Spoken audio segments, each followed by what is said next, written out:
Weekend in Hotlanta, a showdown for first place in the National League East at Turner Field between the Nationals and the Braves. There'll be plenty of All-Stars and future All-Stars that will help decide who heads into the 4th of July holiday atop the Eastern Division. The top two teams in baseball's toughest division face off as the weekend series starts now.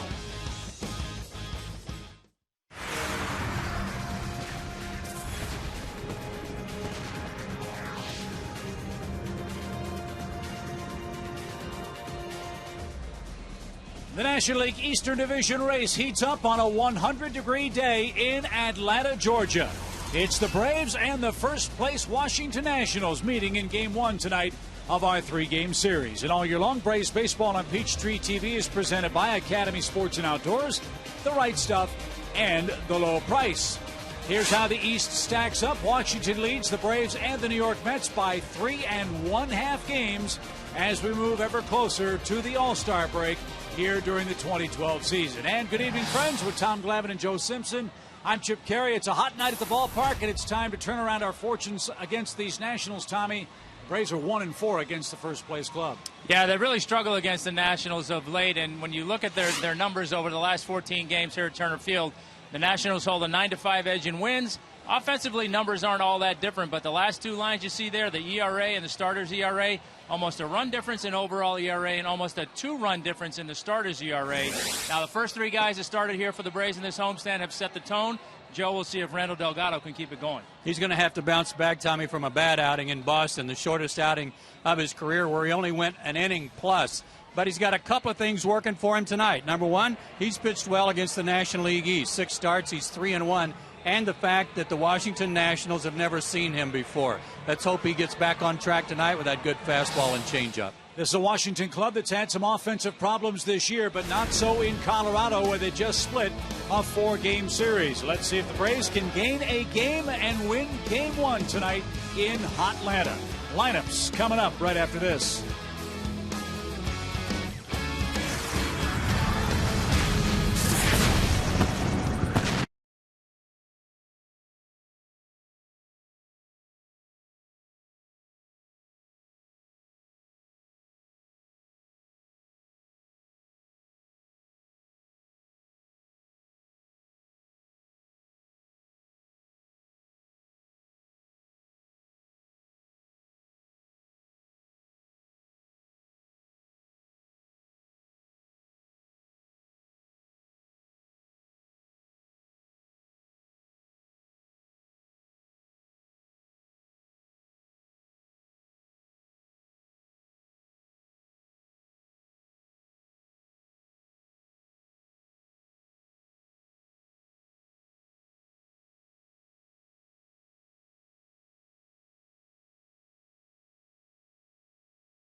It's the Braves and the first place Washington Nationals.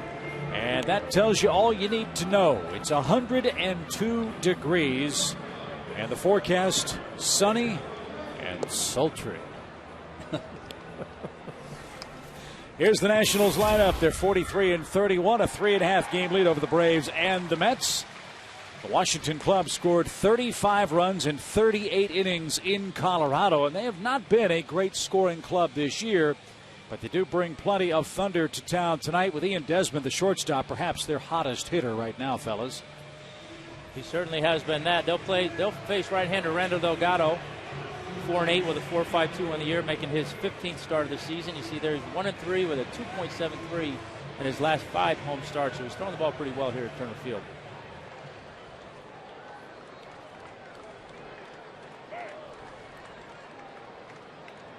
Steve Lombardozzi, the Washington left fielder, is ready to go.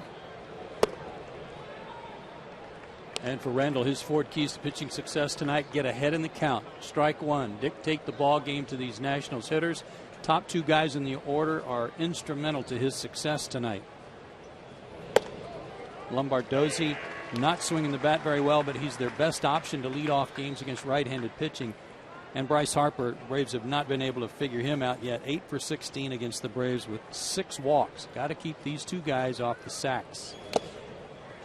And to your point about Lombardozzi's struggles, Joe, he's 8 for his last 53 and has walked only 3 times in that stretch. Not an ideal number of walks for a leadoff guy. No, and he wouldn't be, I don't think he'd be in the lineup tonight, except they don't really have an option against right-handed pitching, unless it might be Bryce Harper. Off the plate, 2 balls, 2 strikes. There's Davey Johnson, the Washington skipper. His club has been in the top spot in the division virtually every day so far this season. Braves can't overtake the Nationals, but a sweep would put them just a half game back. That's why they were really wanting to win that game last night for a lot of reasons, but one of them is it gave the Braves a chance to get into first place by the end of this series. Popped up behind the dish. Brian McCann won't have a play. That's into the seats. And the count remains 2 balls, 2 strikes. Couple of changes for the Braves defensively tonight. Matt Diaz gets the start in left field with a left-hander on the mound. And Jack Wilson appearing at second base for the 2nd time for the Braves. This is his first start there. Dan Uggla gets the night off. And Chipper in foul ground takes care of Lombardozzi for the first out of the ball game.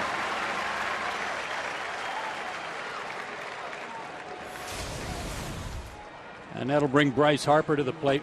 You'll see some video here against the Braves earlier this year. 3 home runs, including that one into the second deck in Washington. This line shot to left here at Turner Field off Johnny Venters. Again, 8 for 16 against Atlanta with 3 homers, 6 walks, and maybe a wake-up call to the Braves right fielder right here on that day game here at Turner Field where he took the extra base.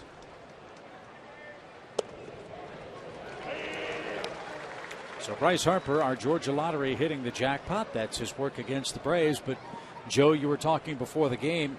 Bryce Harper's not swinging the bat like that right now, is he? No, and it's because of the way they've been pitching him. Teams are doing exactly what Randall did right there. They're just keeping the ball away from him. They're not even showing him pitches inside, and he's been trying to go out and get pitches and still pull them. The only mistake Colorado made to him the whole series was the pitch yesterday that he hit out in the 9th inning. And he's busted in with a fastball that caught the inside corner. 1 ball, 2 strikes. I think you saw in some of those highlights where pitchers are either strikes in or strikes up over the plate. And for a young hitter, sooner or later, guys are going to find out whether or not he can hit the fastball away and how well he can hit off-speed pitches. He claimed that Andy Pettitte put him in a slump when they played the Yankees in interleague play because all Andy Pettitte threw him were those big curveballs of Andy's, and he said, I haven't been the same since. 8 for his last 31 is Harper with just 2 RBIs.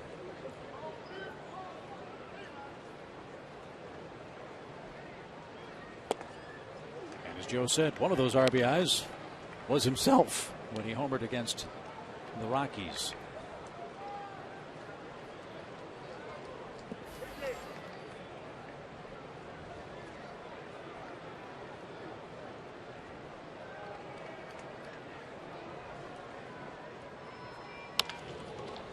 Slow roller, tough play, and Harper has an infield hit.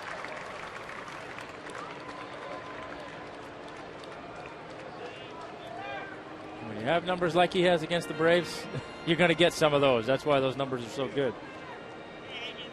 Right off the end of the bat. Couldn't have rolled it out there any better. And on a pitch that was about 6 inches off the ground. Yeah, fastball away. That wasn't a strike, but he went out and tried to get it, and fortunately for him, he didn't get enough of it. Yeah. Here's Ryan Zimmerman. Might be a reason for that improvement over the last week. One is playing in Colorado. That helps a lot of hitters' batting averages. But two, this man has had chronic shoulder problems this season. He has needed 3 cortisone shots this year alone for that AC joint in the right shoulder.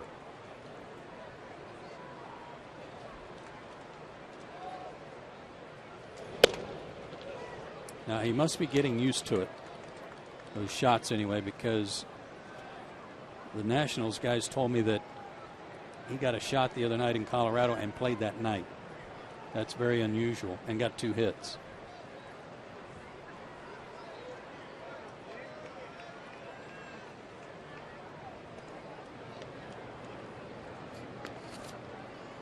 Harper's 8 out of 11 in stolen bases. Brian McCann has been hot throwing out base stealers. He's thrown out 6 of the last 14.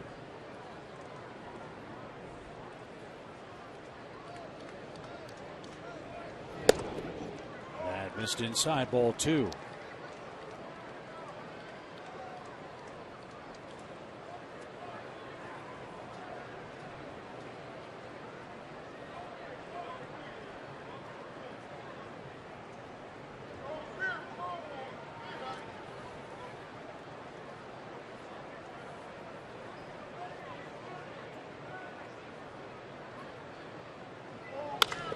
And a base hit to the right side for Zimmerman.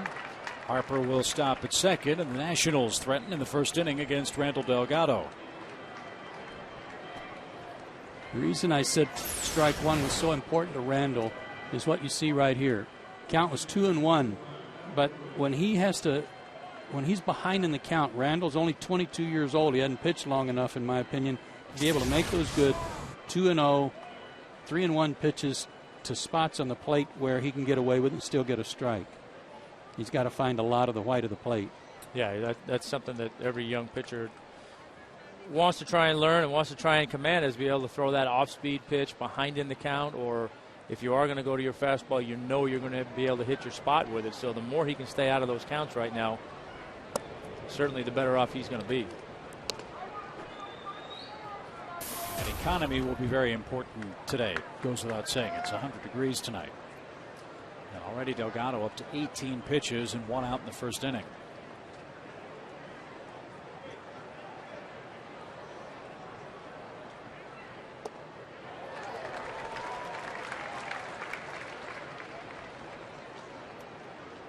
There's been no comment made that would suggest otherwise, but it's obvious that if his struggles continue, or those of Mike Minor continue, that Chris Medlin is waiting in the wings to perhaps move into the rotation. So there's kind of an unsaid pressure mounting a little bit on both these young guys to start carrying more of the weight.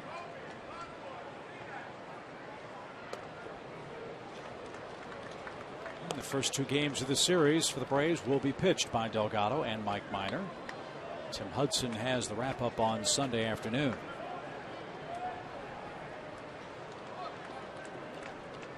Braves 2-1 so far on the homestand. Gotten 3 solid starting performances so far. A pop fly foul by LaRoche evens the count at 2-2. Adam had an unusually great start for him. He's not an April to mid-May hitter, but this year he was. He got off to a good start. He's cooled off a little bit, but had a good series in Colorado. Had a 2-home run game at Coors Field, and they were both hit to the opposite field.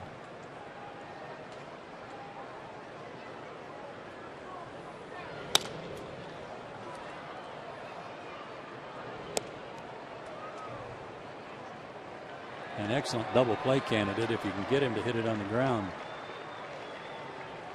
That's been the problem. Adams only hitting 2 double plays this year. A little surprising.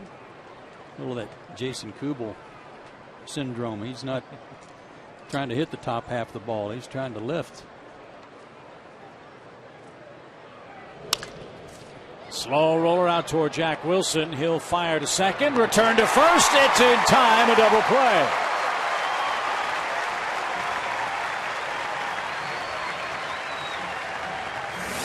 The arm of Andrelton Simmons helped the Braves turn a double play, and it got Delgado out of the first inning with no score.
Washington Nationals as this game moves to the bottom of the first inning. The Braves at 40-35 on the season have a different look. Look who's hitting second for Atlanta. Look who's hitting third. That's Simmons and Jason Hayward. Matt Diaz, as we told you, gets the start in left.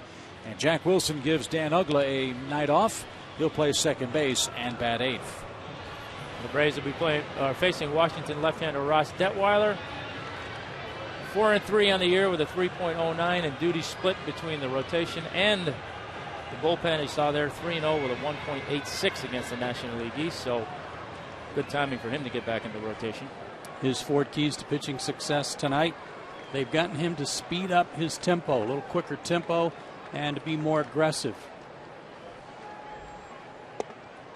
Before he went to the bullpen, they felt like he was doing way too much nitpicking around the strike zone. And in his last start against Baltimore, more aggressive, better results. Funny how that works. Mm-hmm.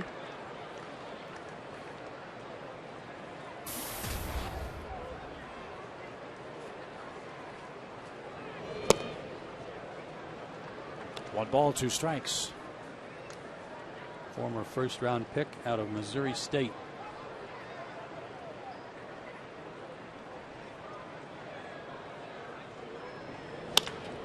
Sharply hit to short, but Desmond's going to pick that up. Boy, he's really improved defensively. And he handles his first chance flawlessly tonight. Here's the rest of the Washington defensive lineup. Mike Morse gets the start in right. He's playing with a sore hamstring. Adam LaRoche can pick it, as you know, at first.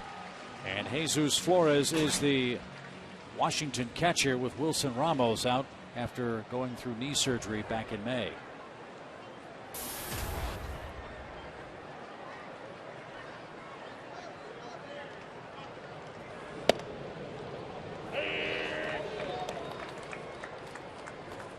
Andrelton Simmons gets to bat in the first inning tonight. He's been swinging a hot bat.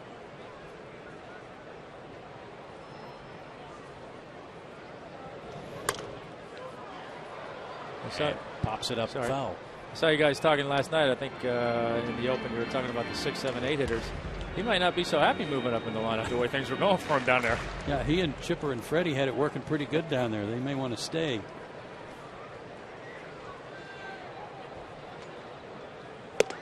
Andrelton, you might recall, made his big league debut against Washington. That was on June 2nd. He had to wait an extra day. Remember, the first game of that series was rained out at Nationals Park. Andrelton was 0 for 3 in his first game as a major league shortstop. But picked up his first major league hit the very next day, and that was a double against Gio Gonzalez.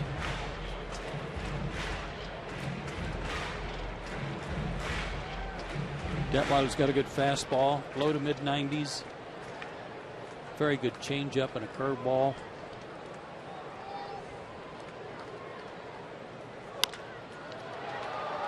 Fly ball left center. Harper drifts over and makes the play. 2 outs. He's built like and reminds me of last night's pitcher Patrick Corbin, who pitched so well in relief for the Diamondbacks. 3 innings of 1 hit shutout relief. 6'5", 190. Detweiler's out of St. Louis. For a guy that throws 95, he's pretty easy going out there, so I would imagine the ball probably gets on top of the hitters a little bit quicker than they're anticipating.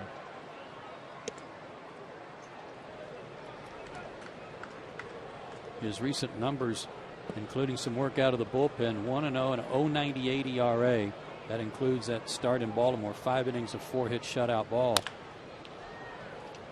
Chin-Ming Wong had been pitching poorly, so Detweiler went back to the rotation.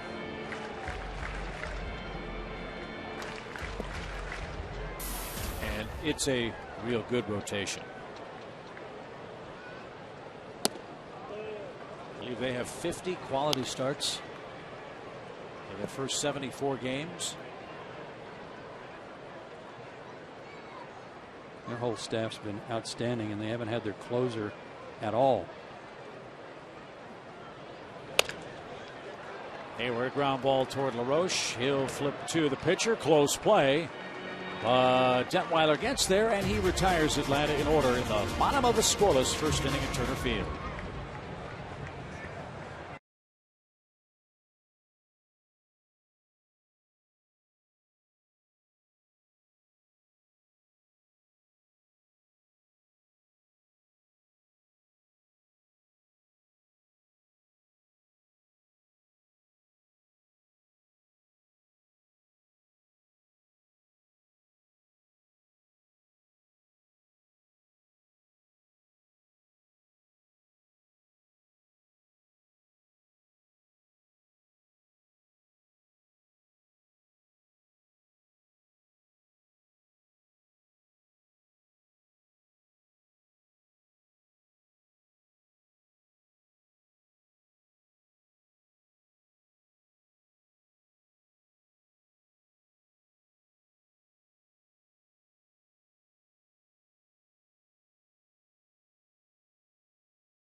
By Academy Sports and Outdoors, by AT by Delta Airlines, and by Ford.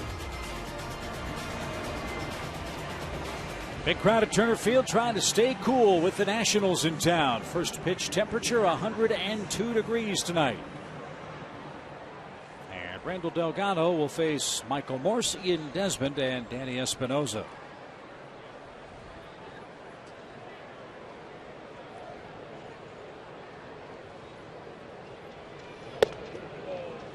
It's been an injury-plagued start of the season for Michael Morse. Remember, he missed 50 games with a lat strain and is playing tonight and has been playing the last couple of games with a sore hamstring.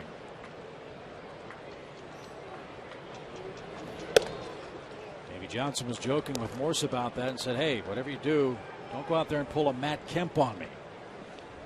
And Mike said, don't worry, I don't run that hard in the first place. You say you hit it over the fence, you don't have to run that hard.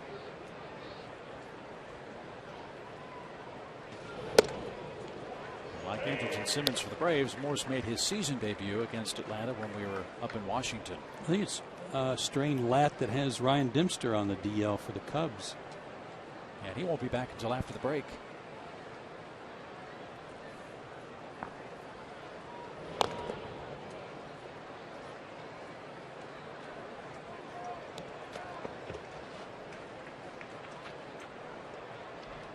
Never happened to me, and I don't know what it would be like to not even have spring training, which he didn't, then think you're ready to start the season having bounced back from an injury and really not be in that good a shape. I mean, you haven't done nearly as much work, or you run the risk of straining a hamstring or a quad.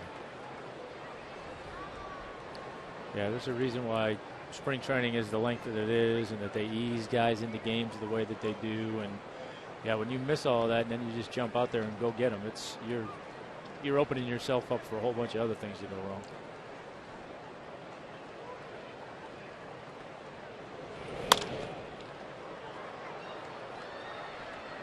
Into the upper deck, foul again by Michael Morse.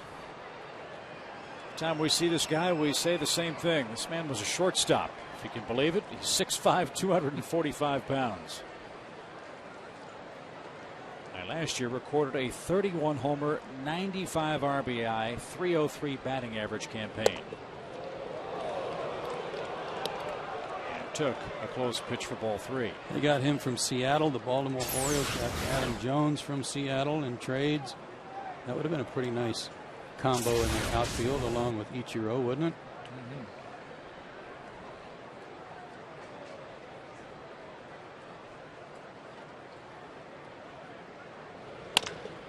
Ground ball up the middle.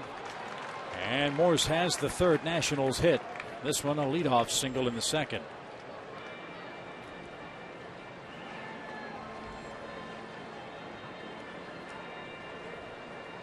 That'll bring up Ian Desmond, which leads us to our Academy Sports and Outdoor leaderboard. First pitch swing percentage. Freddie Freeman atop the list there in the major leagues at 49.8. But 3 Nationals in there at 3rd, 4th, and 5th, including Ian Desmond, not far behind. Based on that, you'd figure this to be a very quick game. Not wasting a whole lot of time.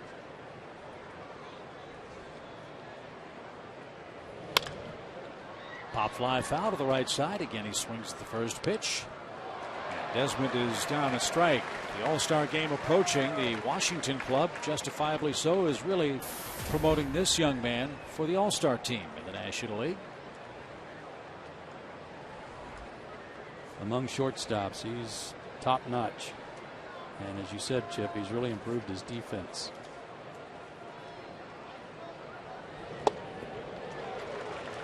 Change up, 0-2 the count. Here are those numbers for Desmond.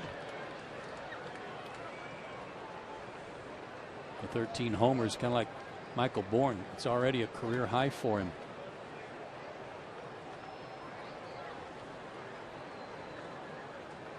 Michael has 7.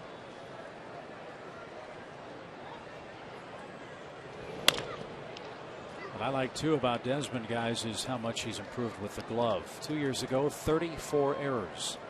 Last year, 23. So far this season, 11. They need him to catch the ball. As good as their pitching is, they can't strike out everybody, even though they come close. Well, they got to catch it. And they came into the game number 6 in the league in defense. And And he went around. Delgado takes care of Desmond on a check swing. His first strikeout tonight.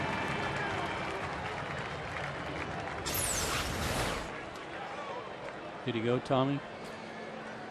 Well, only because he's on the other team. Yes, he did. I say, heck yeah. Get him out of there. He had a red shirt on. Maybe not. Here's Danny Espinosa. He's hitting .226. And only 6 hits in his last 33 times up.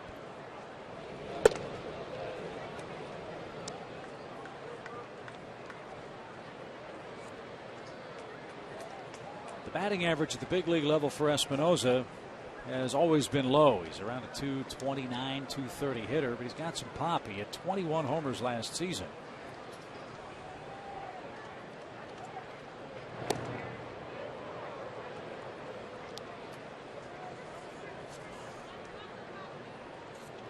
Doing a good job right-handed. Hitting .329 and 70 at bats right-handed and only a .190 left-handed. But he's still, as we talked about him when we were in Washington, he hasn't figured out that he doesn't have to hit a home run on every swing. He's not much on contact. He's just on big swing and how far can I hit it.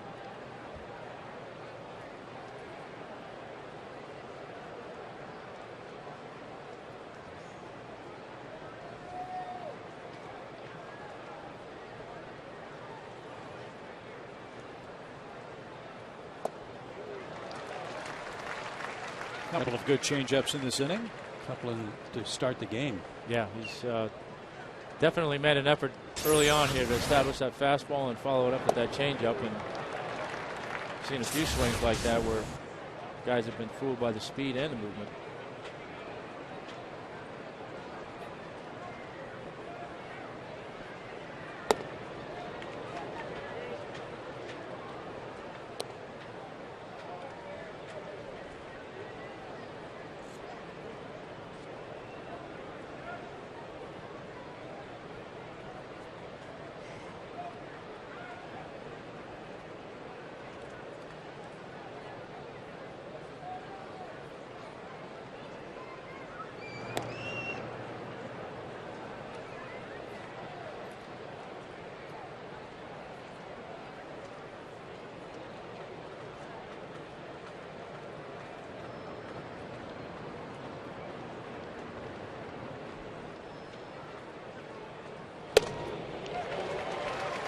Two and two.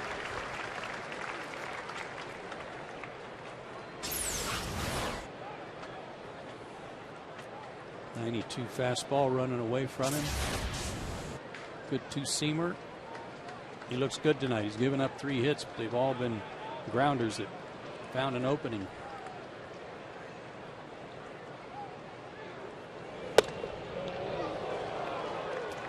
Too tight, full count.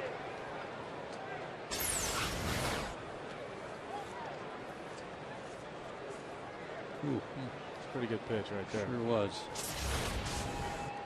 Now, do you run if you're the Nationals? Espinosa struck out 85 times.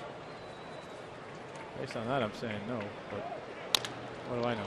He goes, and Espinosa guides one through the right side, and Washington has runners at first and third with 1 out. I would have said no too because of Morse's hamstring that was bothering him.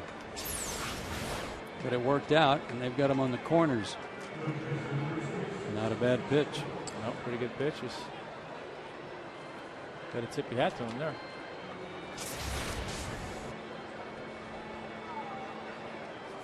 Feeling the effects of the heat already. Mike Morse with his helmet off at third base.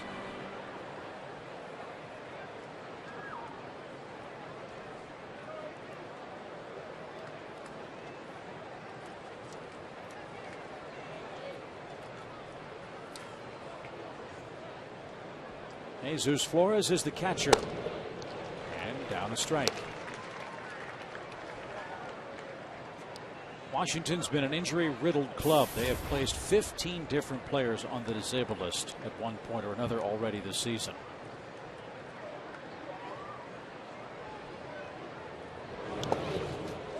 just reserve players. They've been some big contributors. Ramos, the catcher, obviously. Jason Worth. Two big parts of this Nationals offense and defensive club.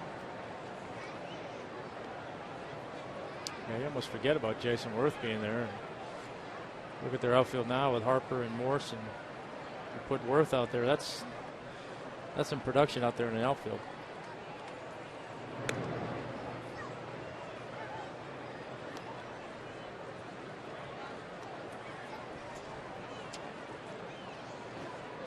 Joe mentioned the fact that they haven't had their closer, Drew Storen, all year.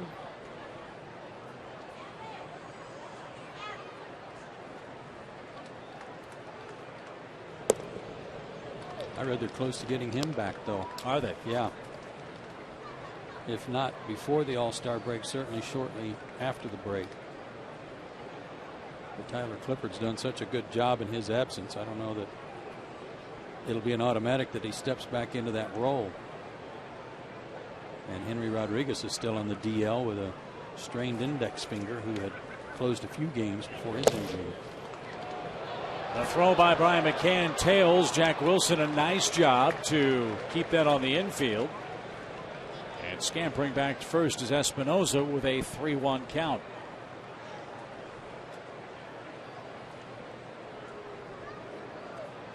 That was a great play by Jack. Williams' throw way off the mark, and Jack had to go to his knee to get it. And appreciated the help.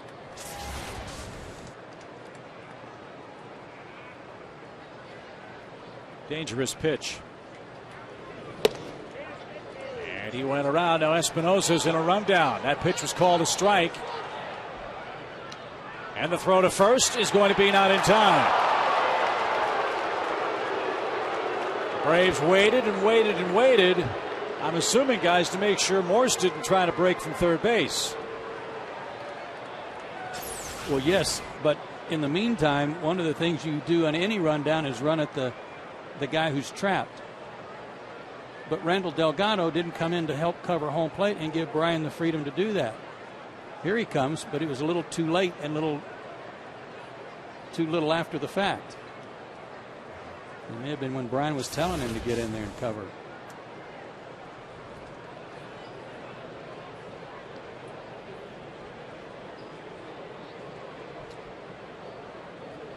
Basically.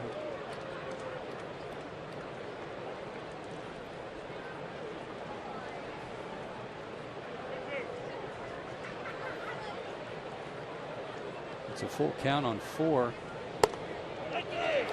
And a strike 3 to Flores. 4 of the first 8 batters, a full count.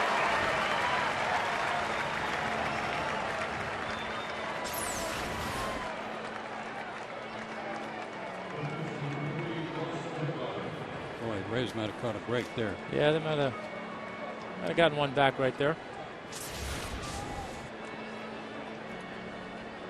Got a belt problem over at first base. I'm not sure if it's Espinosa who lost his or Trent Jewett. What? I sure hope it wasn't Trent.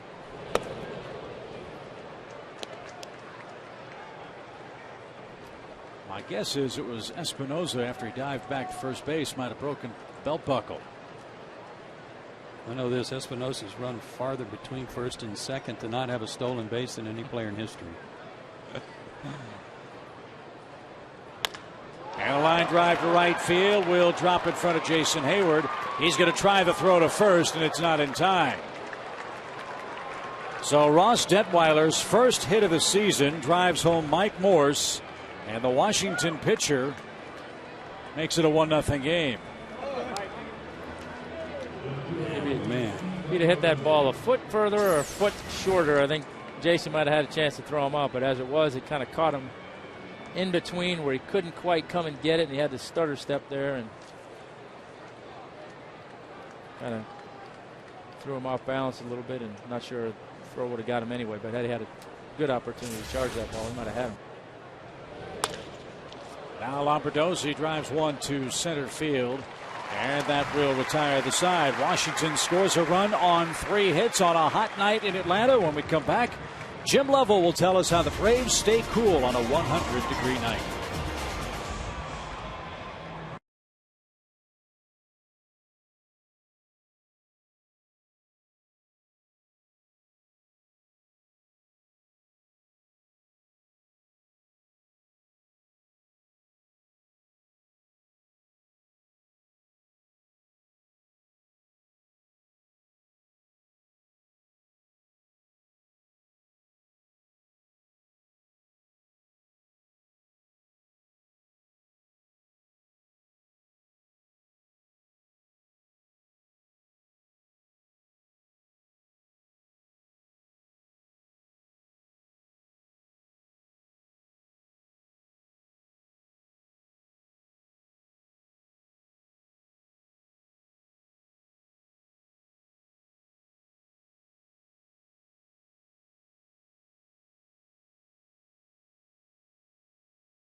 Ranked #1 in customer satisfaction nationwide year after year. Experience all the comfort and amenities you expect at an unexpectedly low price. Jameson Inn, Southern hospitality at its best.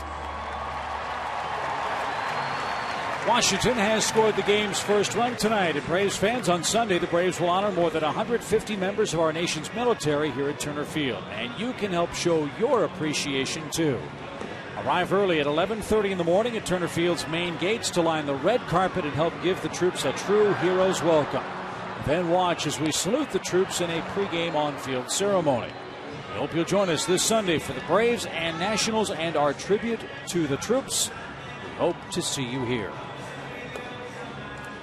It's going to be a great day. Wonderful job by both the Braves and by Fox Sports South last year putting on that event and celebrating our troops. They had a ceremony where they lined the baselines. It was very touching, wonderful thing. That's a cool deal about the red carpet, though. Hope everybody turns out for that. Yeah, it'd be great to see a big turnout for that. So the Braves back to work at the plate with the 4, 5, and 6 hitters coming up. Braves had a Washington man in a rundown, not once but twice, couldn't get him out, and then Detweiler helped himself with a single to right to give the Nationals an early lead.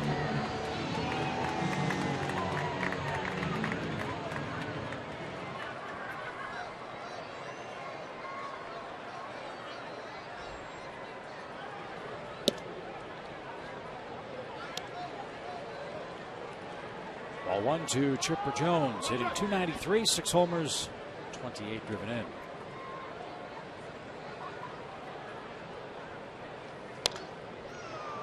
That's fouled back and into the Georgia's own Credit Union Club. A fan in the front row made a fine catch.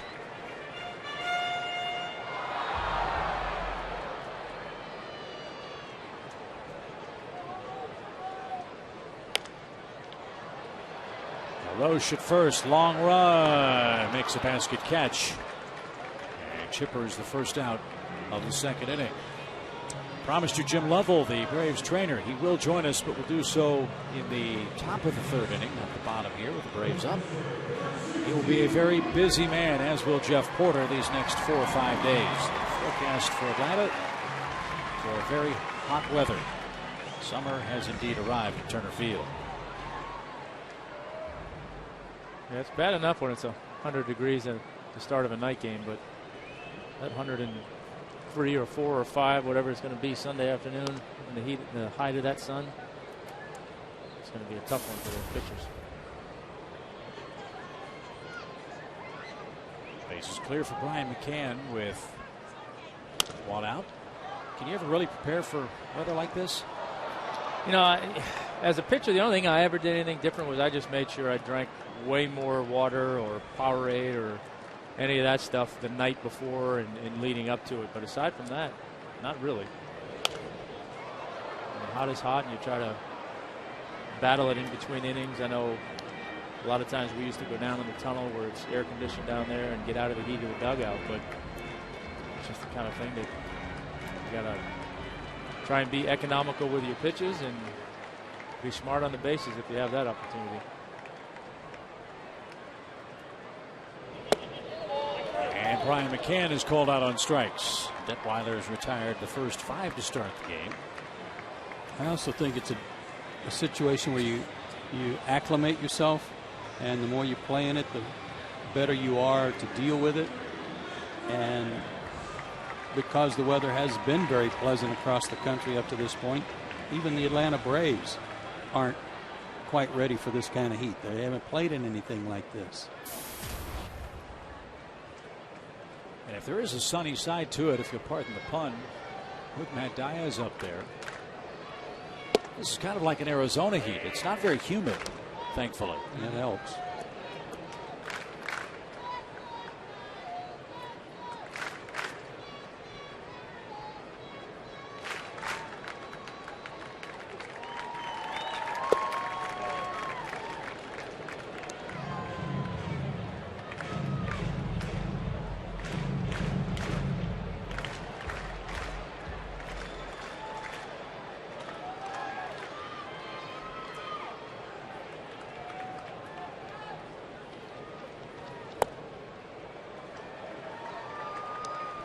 Diaz up now. Freddie Freeman's our Delta Airlines on deck batter. He's been hot. Gotten his average up close to 260 again.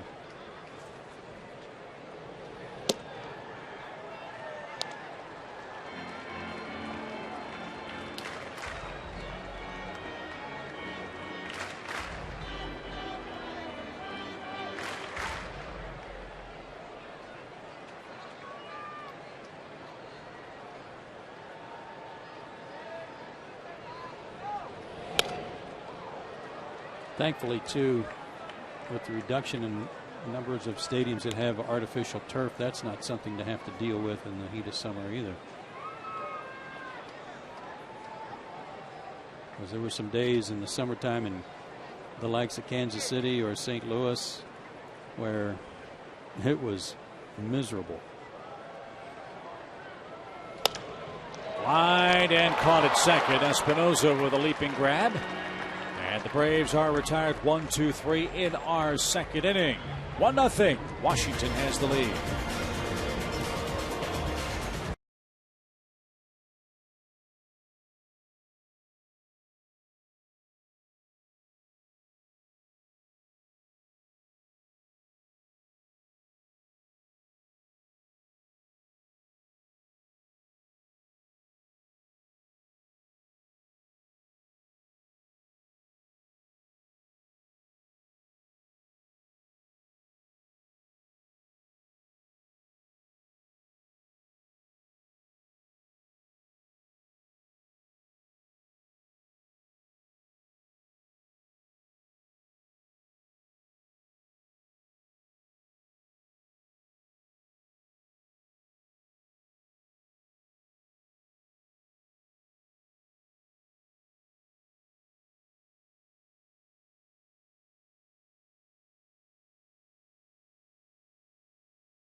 As we head to our third inning, 1-0 Washington, and it's trivia time. Our AT Uverse trivia question. Tommy, no pressure. Just for the record, Joe and I are a perfect 3-0 on the homestand. I know, you guys have been hot. I've been watching, I know.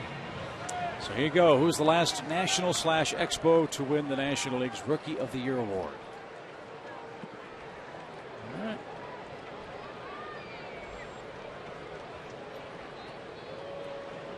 Bryce Harper will lead things off. An infield hit his first time. Many folks around Major League Baseball were hoping to see this kid maybe participate in the home run derby. But Matt Kemp, the National League captain, said, nope, not going to invite Bryce Harper. I've got 5 other candidates in mind.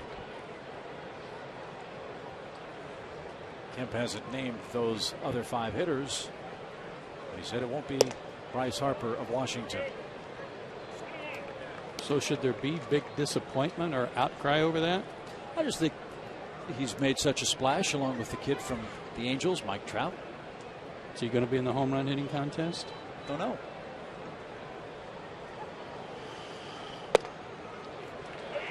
I say there's going to be a time where he probably will be, and maybe on an annual basis, but I don't know that 8 home runs warrants being in the home run hitting contest yet, even though he's played great. I concur.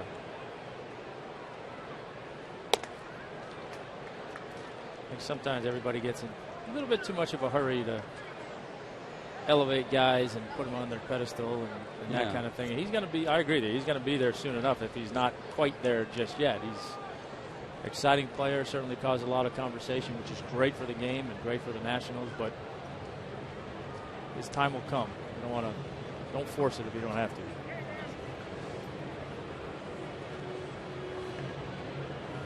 Brian McCann out to talk to Randall. We've said this before about Delgado, that at times he gets into warp speed work, and maybe Brian's trying to slow him down a little bit on a hot night.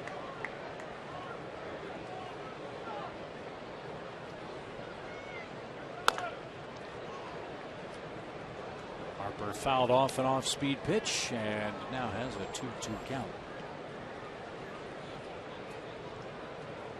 Number awfully high for 2 innings of work. But again, 4 of the first 8 went to full counts. And 50 of those 55 in the first 2 innings. And he gets Harper. Leadoff man down. That's the 3rd strikeout for Delgado. 1 away in the Nationals' 3rd inning. Same pitch he threw him the first at bat, but better results that time. That time he wasn't able to get out and get a piece of it. And good pitch, good location.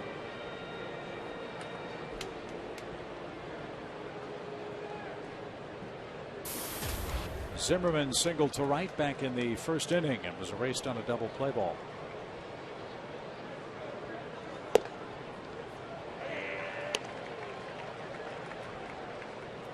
Chip, that moth just flew by today.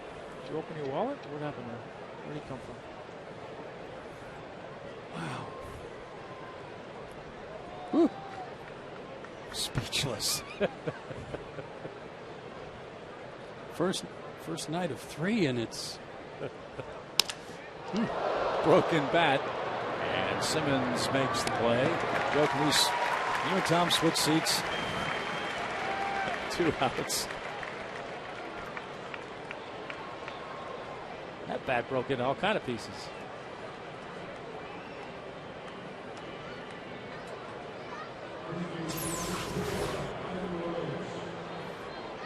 highest leg kick in baseball right there on that gentleman. Gonna have to get some new lumber, though.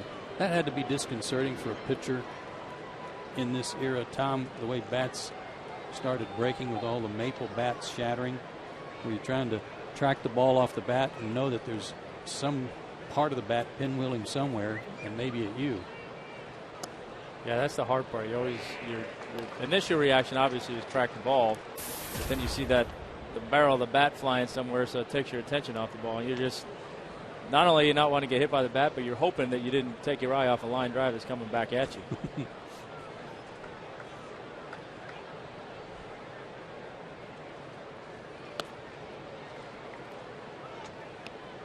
Adam LaRoche hit into that first inning double play. And now faces an even count.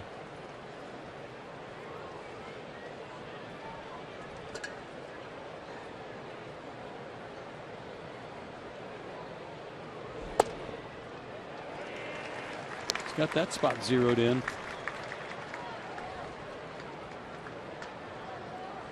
The more he hits that spot, he's going to have to come up with a little something on the inside part of the plate to get the hitters off of that. He's established he can get there and he wants to go there. So now he's got to keep him honest in every now and then.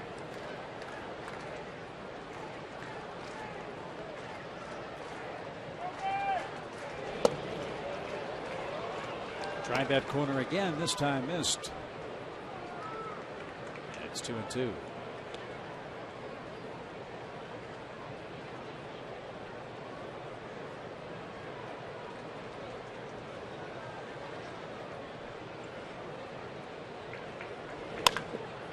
That's well hit, but pulled foul. It's always been kind of Adams' MO. You know, it just looked like you're just about to fall asleep up there. Just kind of lazy, getting in the box and real reluctant to get in your stance, and then just buggy whip that bat through there so quick.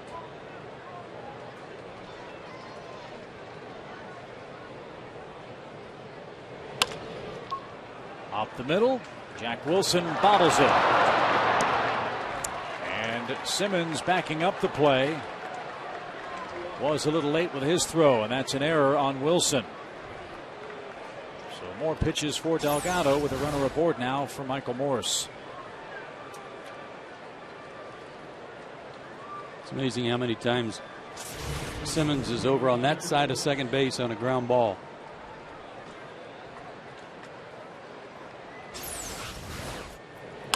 Should have been an easy play for Jack, but wasn't. And look at Anderson there. He takes nothing for granted, and we can't take him for granted on any ball that might be turned for a double play. He's been amazing.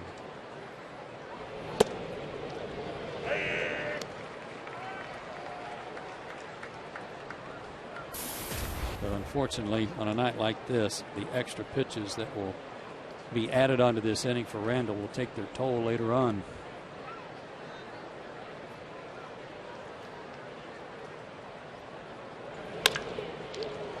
That's off Chipper's glove and into shallow left.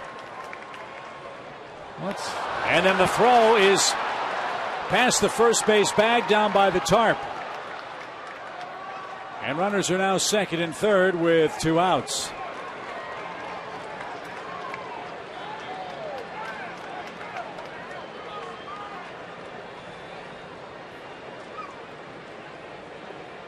I have no idea what he was thinking there. He'd like to have a do-over on that. I think he was thinking that he might catch that runner falling asleep a little bit, taking a step or two past second, and made a bad throw. Made a bad throw, made a bad decision. And the play, in terms of the way Chipper played it, 100% because of the ball that was hit like that down in Tampa that went off his shin and cost him 2 weeks because he was getting his left leg out of the way there. We await the scoring. Runners second and third, 2 outs for Desmond, who struck out his first time up.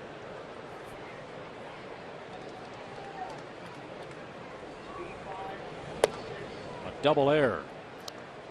E5 allows Morse to reach, and the E6 moves the runners up 90 feet. That's where Randall's got to step up and pick the guys up a little bit right here and make a pitch. And it's a base hit to left. LaRoche scores. Morse around third. Diaz's throw headed to the plate. Close. It gets away from McCann.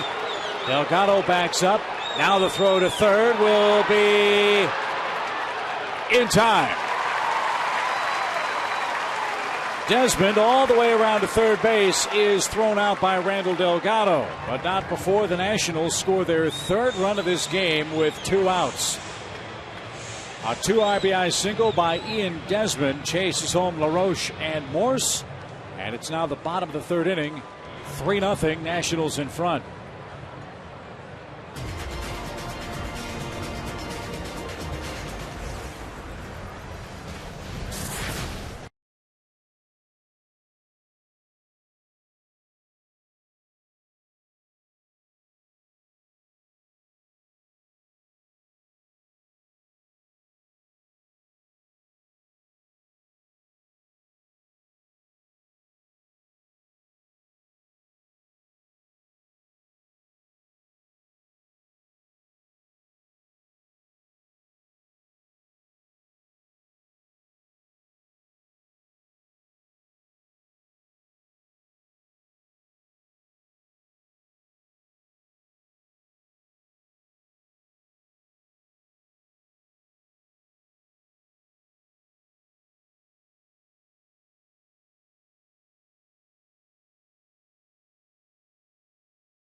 The help of 3 Atlanta errors. And a throw to the plate from Matt Diaz that was up the line toward the third base bag, where Brian McCann was trying to get behind the runner to glove it instead of going out around in front of him to cut it off. And not that it was going to matter, other than the fact that they had to make a play at third base to get Desmond. Both runs were going to score anyway. See, Brian went to his left to get it instead of out in front to get it. But Desmond comes through again. That's exactly what they told us he's been doing. Anytime the other team makes a mistake, or anytime one of his teammates doesn't come through with a base hit, he covers it up. 7 RBIs by virtue of 12 hits on this road trip for Ian Desmond. And now the Braves down 3-0, looking for their first base runner of the game. And a 3-0 count to first baseman Freddie Freeman.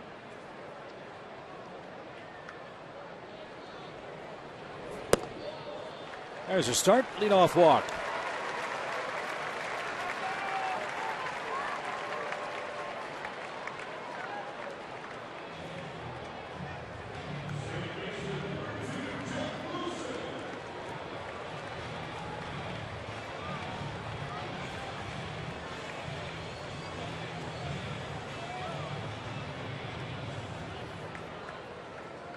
Playing time's been awfully scarce for Jack Wilson. Remember, Dan Uggla's played virtually every inning of every game for the Braves this year, and since Andrelton Simmons debuted at the start of this month, he's been in for virtually every inning of every game at shortstop.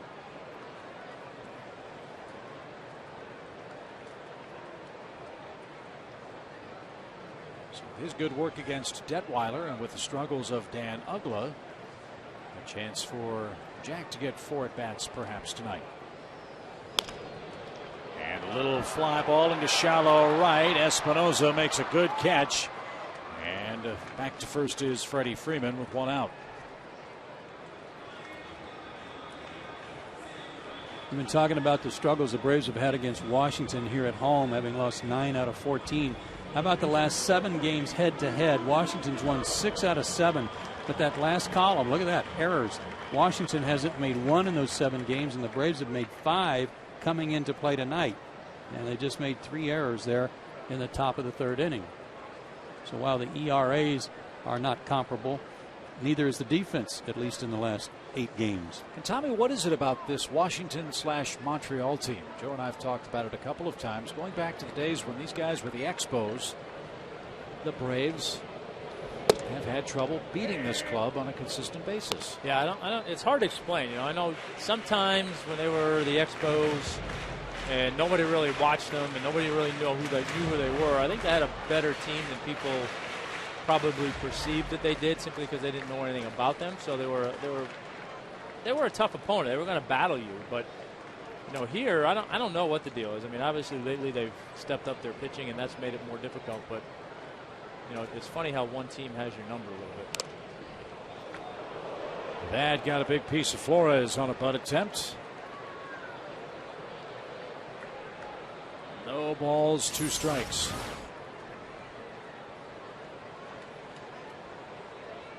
Boy, especially when he's raising up to catch a high pitch and really leaves himself open, and that got him right on the inside of the thigh above the knee.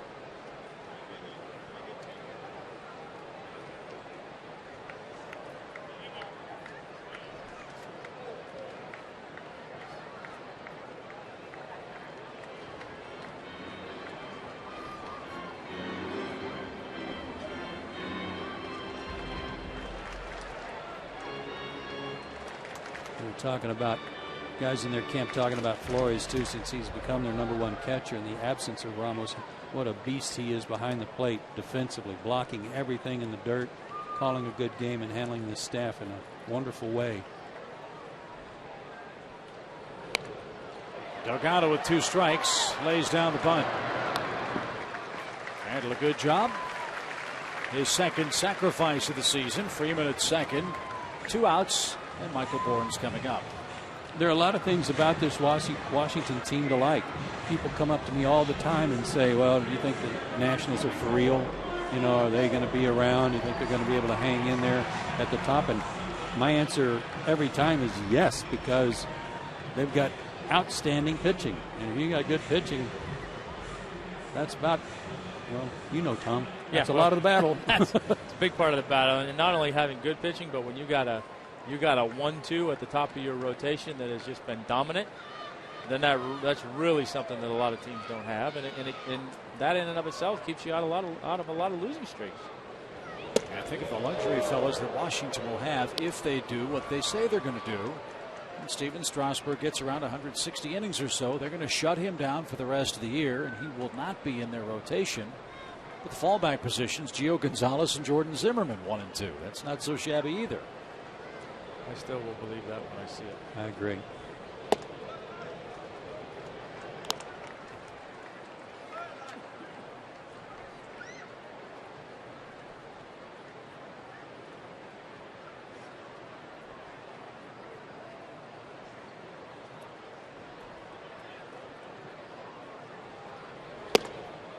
Whether they remain at the top of the division or whether they remain in contention for one of the wild card spots, for that organization to shut down their #1 pitcher, that would take a lot of guts to do that. And like Tom, I'll have to see that. Good pitch to Bourne. 2 balls, 2 strikes. Made good pitches with his curveball to left-handers. He struck out McCann looking in the second on it.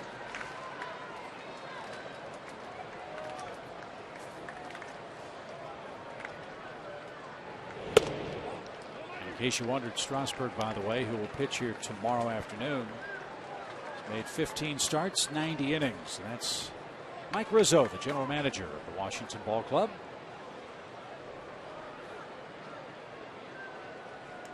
Ready for the Tour de France, as well as this weekend's games in Atlanta. He's the leader. Yes.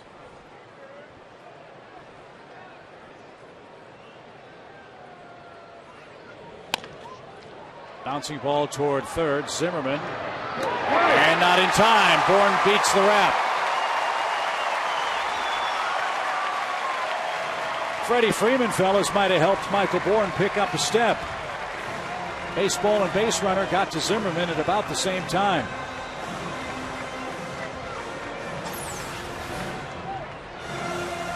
Would have distracted me with that big goon running at me.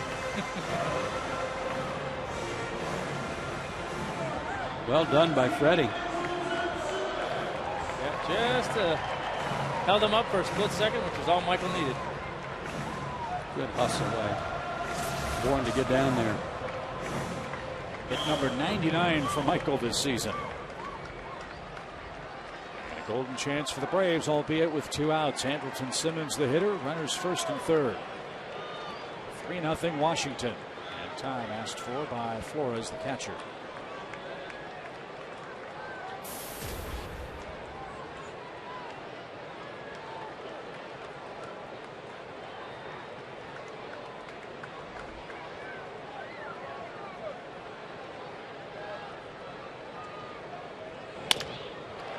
To short. Desmond makes a perfect throw, and the side is retired. The Braves get their first base runner and their first hit, but are still looking for their first run after 3 innings.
How do you keep the guys cool on a 102-degree evening?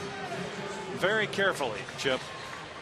We do a lot of stuff with cold towels. We use a product called Insta Chill that we use in an ice bucket to cool them off between innings, and we do a lot of hydration. And we try to do pre-hydration before the event and hydration in between innings, and of course rehydration after the game. Hey, Lovey, this is Joe. I'm just curious about the measurement of between water and Powerade. Is there a mixture, or you try to stay with one or the other? Well, a lot of it will depend on what the player wants to drink at that particular time. Powerade is our sports drink of choice, and we go through a lot of it. We'll probably go through 4 or 5 gallons of it tonight out of the cooler, and then we'll go through 10 to 12 gallons of water. Lovey Glav here. So tell me, the Insta Chill, how is that different from the old ammonia towels we used to have in the day, or is it any different? Well, it's the same type thing. It's important to know that the ammonia is spirits of ammonia, not household ammonia. So if anyone wanted to make that at home, you don't want to go get the household ammonia out of the under the sink and put it in a cooler. That would not work very well at all. But spirits of ammonia and ice water work very well. This is a product that came out several years ago that we tried, and our players seemed to like it, so that's what we went with. It does basically the same thing. 2 quick strikes to Danny Espinosa, with Washington ahead 3-0 in our 4th inning. You too, Lovey, also responsible for the umpires. How do the home plate umpires, in this case Ted Barrett, stay cool? Well, I talked with the umpires today following batting practice before the game, and whatever kind of that we did want to hydrate them a great deal. They have requested water every other inning or Powerade, and our ball boy Dan, who takes care of them at the plate, he's taking care of Ted right now, and I just told him to look over if he needed anything else, and we'd get him taken care of. Before we let you go, I want to wish you good luck in Kansas City, and congratulations, well deserved on your appointment to the All-Star game. Well, thank you, Joe. It's a humbling experience just to get to work with our club each day. These are the guys who are the best of the best, and to have the opportunity to go to Kansas City and work with the National League Club is very humbling indeed. Those are the greatest of the best of the best. So we're looking forward to it, and thank you very much. I love it. You are too. We appreciate it. Good luck in Kansas City. Let's get some runs, and we will certainly join you in hydrating after the game tonight. Good plan. You guys stay cool up there. Okay. Thanks, Levy. You know that man, Tommy, probably better than the rest of us. He is outstanding in his field. The Braves truly are blessed to have a man like Jim Lovell and Jeff Porter at the helm of their training staff. Yeah, those guys are great, and both of them learned an awful lot from Dave Pursley, who was here for forever. They all kind of learned under his tutelage, and really across the board, the Braves medical staff has just been phenomenal over the years, not only in preventative care, but really keeping guys on the field, and that makes a big difference. Pretty amazing. A dugout in the Major League game will go through 14 gallons of water and another 4 or 5 gallons of Powerade in a 9-inning game. I'll tell you what, though, that ammonia towel or whatever they're using nowadays, that is the best. You talk about instant relief. That's a kickstart. Really good. 2-0 the count to the catcher, Jesus Flores. We were in New York, Tommy, and ran into Jerry Davis after the ball game. It was a very hot and muggy day at Yankee Stadium when the Braves left town to get ready to head to Boston. And Jerry Davis is using a new bit of technology to stay cool, as are the umpires. I believe Ted Barrett has it too. You might be able to see a glimpse of it in that camera shot. That blue undershirt is a cooling vest that helps keep the core temperatures of the umpires under control on a hot night.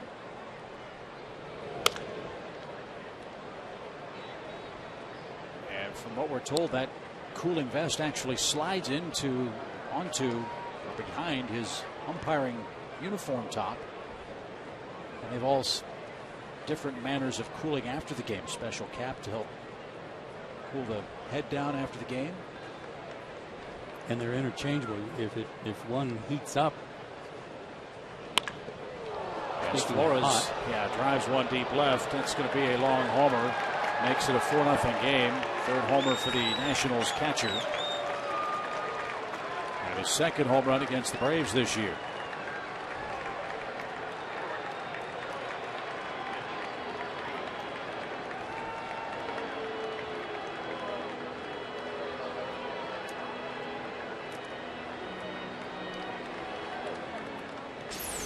need to put a cooler on these guys. Hanging breaking ball. He's only hit 3. He's got one of them at least against Atlanta.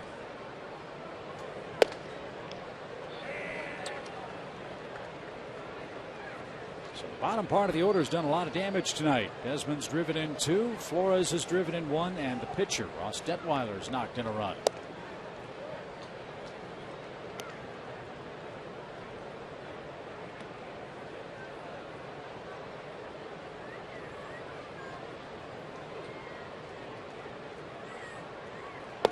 Finish the point on the cooling vest. Jerry Davis said something interesting to Joe and me walking out of the ballpark, and that was he's surprised that Major League catchers aren't starting to consider using this technology.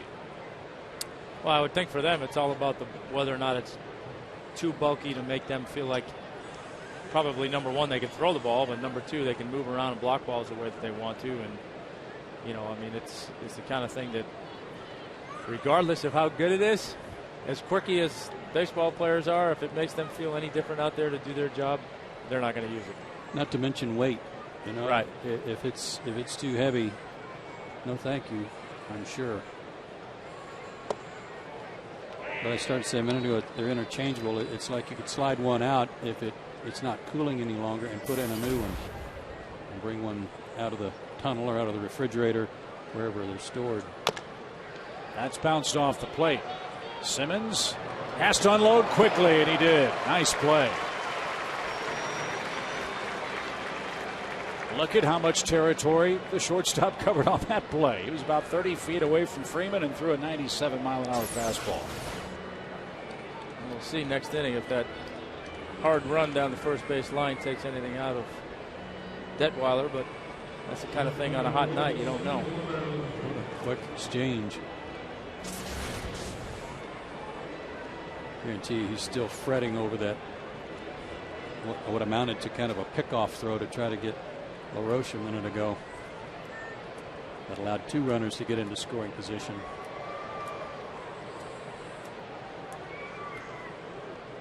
Lombardozzi's 0 for 2. Washington's added a 4th inning run on a Flores homer.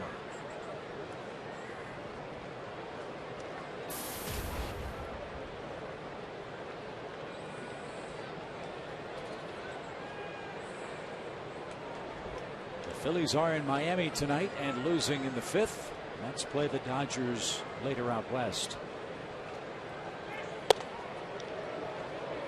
Well, while we're on the subject of medical terms, I got to give a little shout out to my son Peyton, who's home watching the game tonight, resting on the couch, having recovered from a little jaw surgery he had Wednesday morning. So he's on the mend and watching the game. So hope you're enjoying it, bud.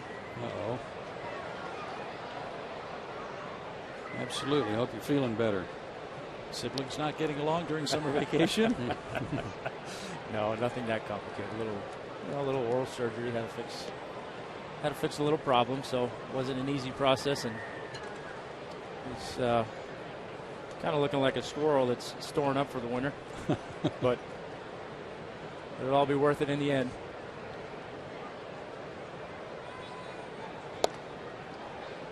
He'll be ready for hockey season. Yes, he will. He had it timed perfectly so that he'll be ready to go.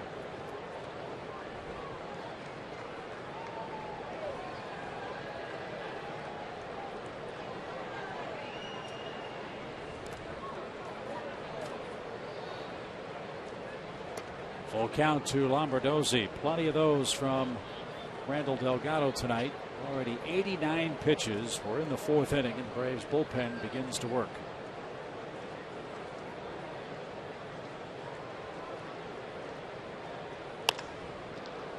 Fly ball to left, but Matt Diaz had Lombardozzi played absolutely perfectly.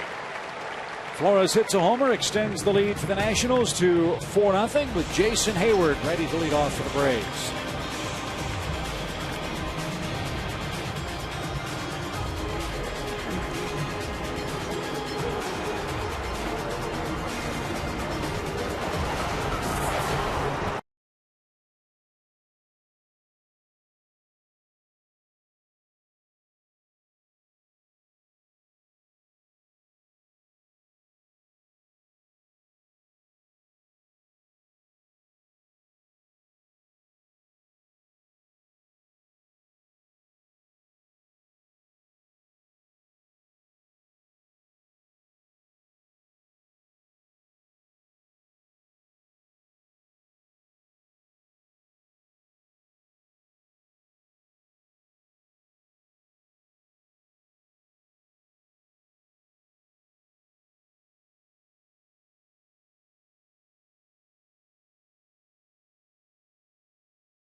More of the same against Washington. It's all Nationals so far, 4-0, with the 3, 4, 5 hitters coming up for Atlanta. A couple of Braves errors certainly have not helped the cause, and there has been a scoring change. I believe take away the error charged to Chipper Jones and credit Michael Morse with a hit in that 3rd inning, so it was a 2-error frame, not a 3-error inning for the Braves.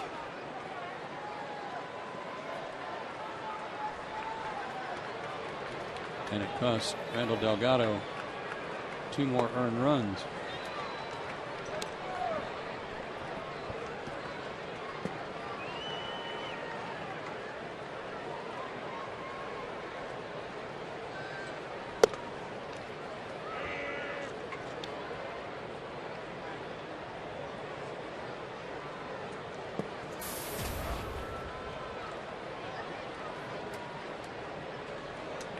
One and one to Jason Hayward.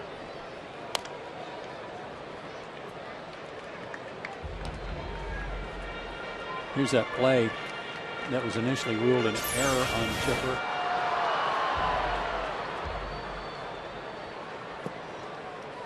And again, you could see his leaning for that one and not really trying to take that step in case that shin got in the way. Roche to his right. Close play at first, and Hayward is out by an eyelash. He thought he beat the rap with a headfirst slide, but he's called out. 1 away. Well, remember, it was a foot race in the first inning that Detweiler barely won. I'm not sure he won that one.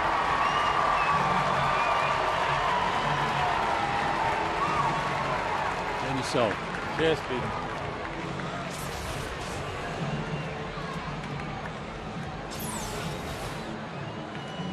First angle. Woo.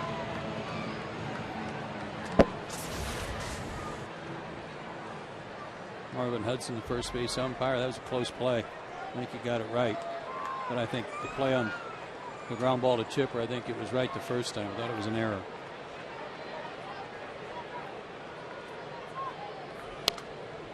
Back to the screen. Steve ranked 1 to Chipper Jones, who popped out his first time up.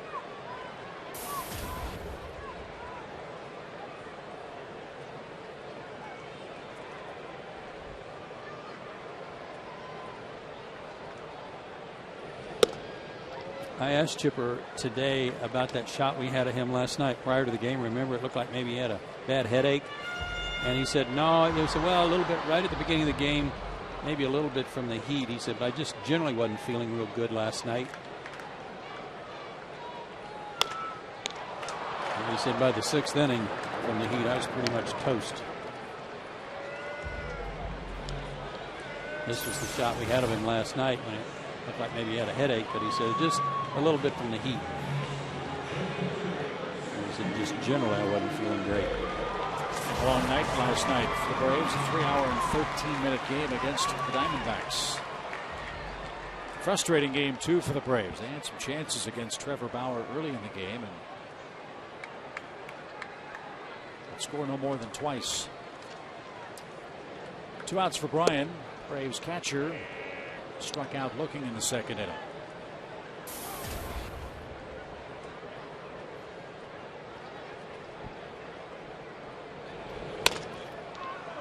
Roller hit towards second slowly. Espinosa makes short work of the Braves. 3 up and 3 down. 5th inning in Atlanta.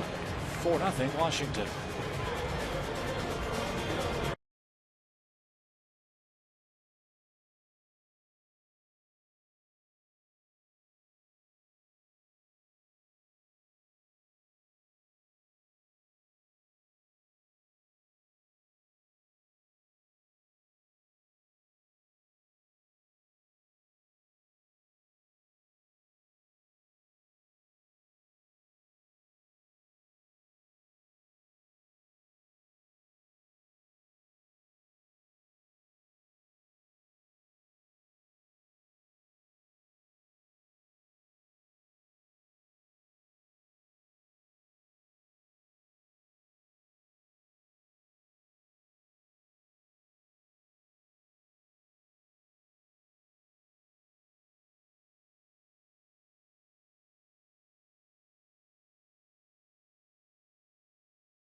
Top of the 5th inning. Braves need a shutdown inning here as we take a peek at our McDonald's fan of the game. Big crowd tonight has their game face on with fireworks in the offing after the Braves come back and win game 1 of the series tonight. I like the red, white, and blue in the Tomahawks. That's a good look. We can get the Braves fired up. But the end of the night has come for Randall Delgado. He's taken down after 4 innings. And it's Christian Martinez who answers the first AT call to the bullpen. Christian on for the 26th time, 3-1 with a 4.5 ERA. Last pitch in the Boston series. Went 3 innings, gave up 6 hits and 2 runs in that one. His job will be to hold the fort and try and get to the back end of the bullpen, either with a tie or a lead or certainly a shot to have one of those things happen. Another rough start for Randall Delgado. There's really no way, fellas, to sugarcoat it. 13 runs in his last 18 1/3 innings. That covers 4 starts. Well, they didn't get a lot of help defensively, but. And it's a typical Randall Delgado game, too, in terms of run support. None. Braves have scored a total of 15 runs in Delgado's 8 losses this year, and none tonight. But still time left. Braves have to get a good work performance from Christian Martinez to get the bats going against Ross Detweiler. Bryce Harper leads it off. He has a single and a strikeout. Going back to his first start since coming back from the bullpen, Detweiler, counting the start against Baltimore, 9 innings of 5-hit shutout balls. So I'd say he's bounced back with a vengeance and has taken to heart their suggestion of working with a faster tempo and being more aggressive.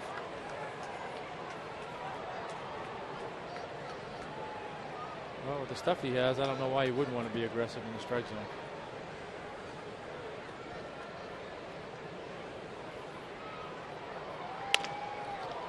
To second, Jack Wilson's got it, and Harper is out by a step at first base. Here's another one of those pitches away from Harper that he's trying to pull. This one was probably off the plate several inches. Yep, you can see he got fooled by the speed. He got out in front. He got up on his toes a little bit and tried to pull it instead of staying back and letting that ball travel and drive it to left field.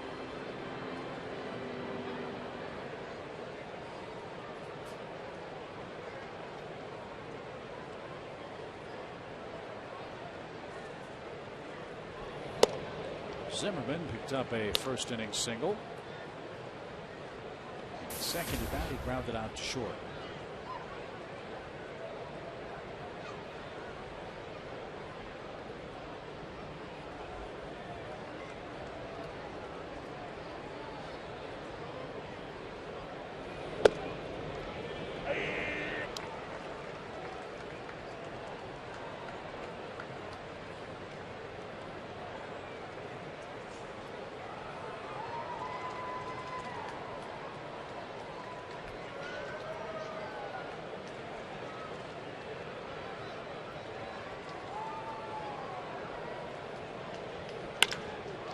That's a laser hit over short. So Zimmerman continues his hot hitting after he took that cortisone shock to the shoulder. He's 2 for 3 tonight. So Tommy, the spotlight's on you with our AT U-verse trivia question. Who was the last National/Expo to win the Rookie of the Year in the National League? I'm going to give you some options, and there's a bunch of them. There's a bunch of them. So we may have to go after this pitch. Jose Vidro, Orlando Cabrera, Mark Grudzielanek, Tim Raines, Larry Walker. Larry Walker. That's my guy. I'm going with Larry Walker. I'm going to go Tim Raines and go way back. Let me say a 1-ball, no strike count to LaRoche.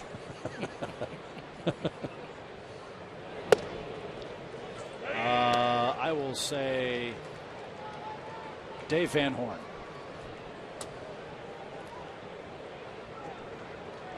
Wow, even further back. Well, see, Tim and Andre broke in the same year. That counts as a win. Yeah, that was, they were Okay. like And co-stars is what they and were. Andre Dawson and Dave Van Horn both worked for the Marlins. So that adds to And our. I think, Larry Walker was a rookie at one time. So there, we got it. We got it covered. I think we're just going to have to go with 750. Pretty good chance. Yeah. Andre Dawson, what a player. Oh, Remember that outfield? Dawson, Cromartie, and Valentine playing at Olympic Stadium. that was pretty productive outfield there. Well, Valentine had one of the best arms I ever saw.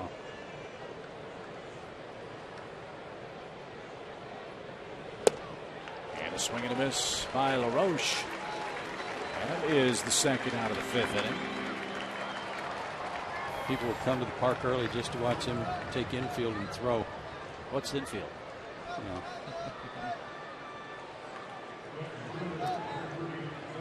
Two outs for Morse, who's now 2 for 2 after that scoring change. And Morse has scored 2 of the 4 Washington runs.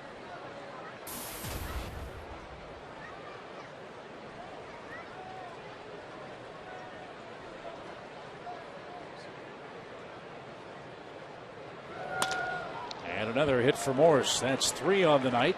Rounding second is Zimmerman. He'll try to take third, and the Braves concede the base. Runners at the corners with 2 outs. Remember, fellas, this was a Washington club that's taken some heat for a lack of offensive productivity. They have 38 games this year where they've scored 3 runs or less. Davey Johnson challenged his offensive ball club right before they went to Denver, and they have responded and have kept on hitting tonight. That's a good time to challenge him. Right? Yeah. I mean, 35 runs in 38 innings. He went out on a limb there. Yep. Yeah. They said, boys, if we don't score runs here, we stink. Yep.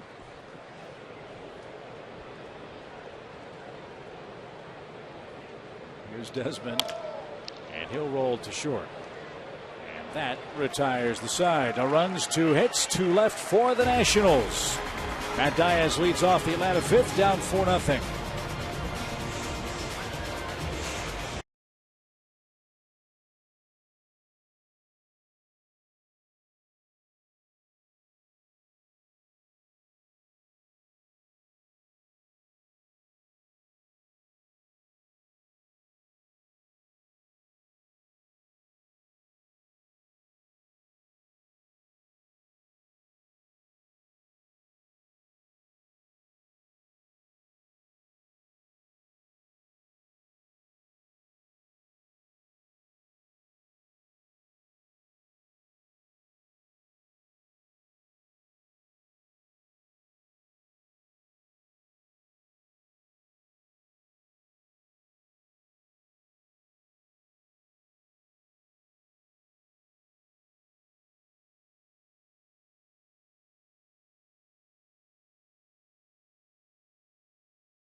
Is brought to you in part by Blimpie.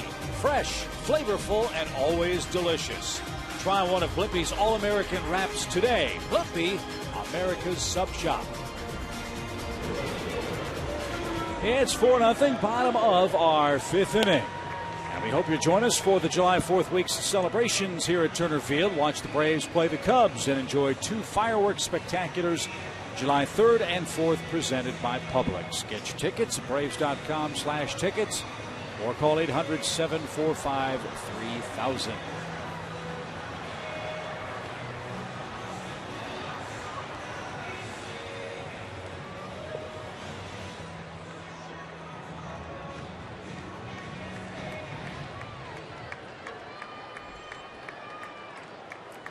Diaz line to second. A leaping grab by Espinoza took away a hit chance.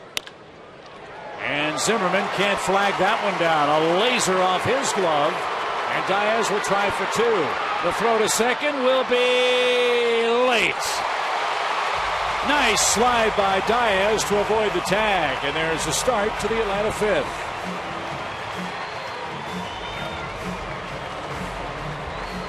He had good numbers against Detweiler, coming in 3 for 7, and smokes this one. Zimmerman, in fact, didn't have time to get his glove up there.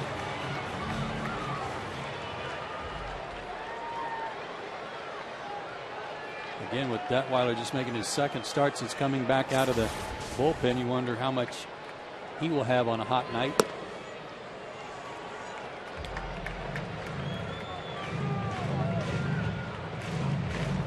I want you to, we can go back and get some tape of the windup, Tom, but obviously working out of the stretch here. You see his positioning. I didn't see him throw out of the bullpen, so I don't know if he always worked out of the stretch when he came out of the bullpen or not. But even in his windup almost, he takes a step and almost gets into a stretch position before he delivers to the plate. Yeah, and I mean, essentially your windup, that's what you're doing, is you're moving parts to get to what is essentially your stretch position. He does it a little bit differently than a lot of guys do. I mean, he's pretty much most guys take a step back. He's a step forward and just pretty much slide and turn and get right into my spot where I would be when I'm thrown out of the stretch. So it's pretty simple. No real body turn to speak of or any kind of leverage generated. Nope, just gets right into his position and picks his leg up and goes. Behind into center, but Bryce Harper is there. Has thought about tagging, but Harper's got a very good arm. And no advance. One out for Jack Wilson.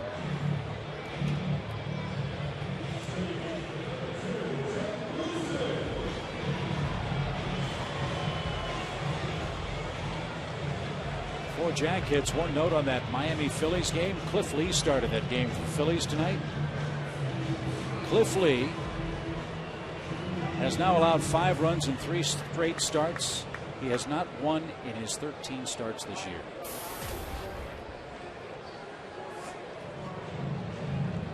That's amazing. Sad state of affairs in Philadelphia. I'm not sure how many people feel sorry for them with the good run they've had over the last 5 years, but man, they're not doing anything right.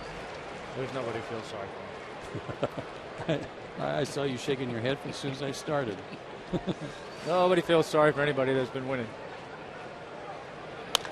The always sympathetic Tom Glavine alongside Joe Simpson tonight. As we join you from Turner Field, game 1 of this series between the Braves and Nationals. A 4 o'clock start tomorrow. Got a 1:35 start on Sunday. Then the Cubs come to town for 4 games, and then we will head to Philadelphia for the final 3 games of the season before the 2012 All-Star break.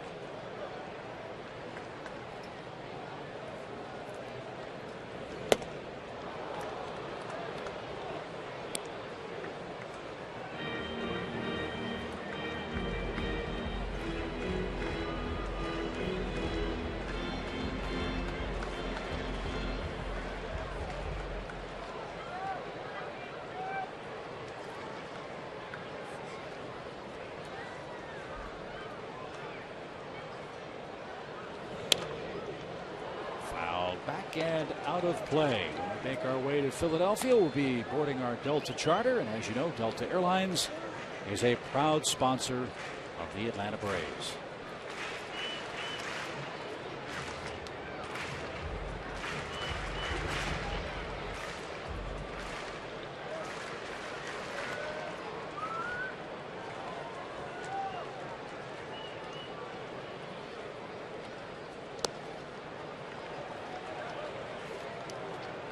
To be a short night for Christian Martinez. Juan Francisco's grabbed a bat. He stands in the on deck circle.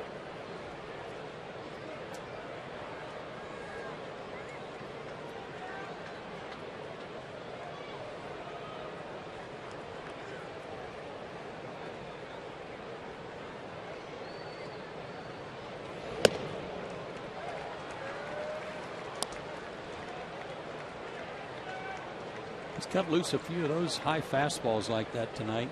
Most of them were in the first or second inning. With that conveniently wild approach, very effective at times. Zimmerman at third. 2 outs. And Francisco will pitch hit.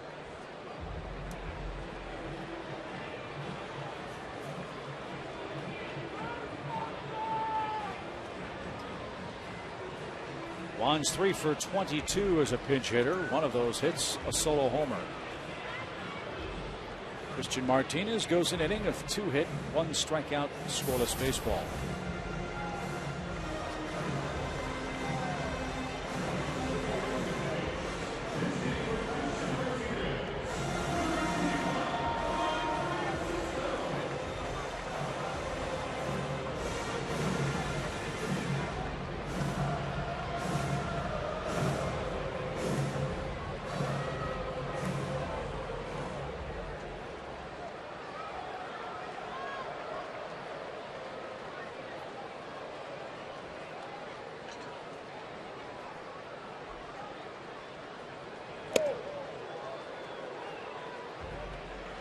Guess he got his jersey. Take that. First and second with 2 outs. He's kind of looking back at Ted Barrett to make sure before he broke for first, but Ted pointed the way.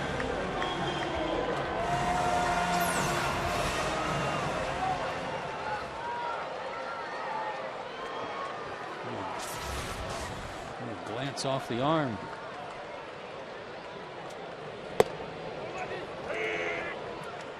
Infield hit for Michael Bourne his last time up. 2 on, 2 out, 5th inning.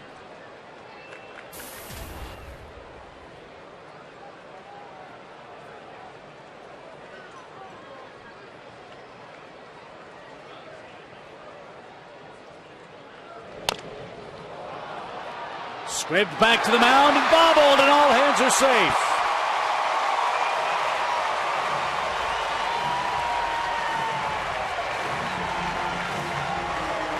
That's an error, and the Braves bring the potential tying run to the plate.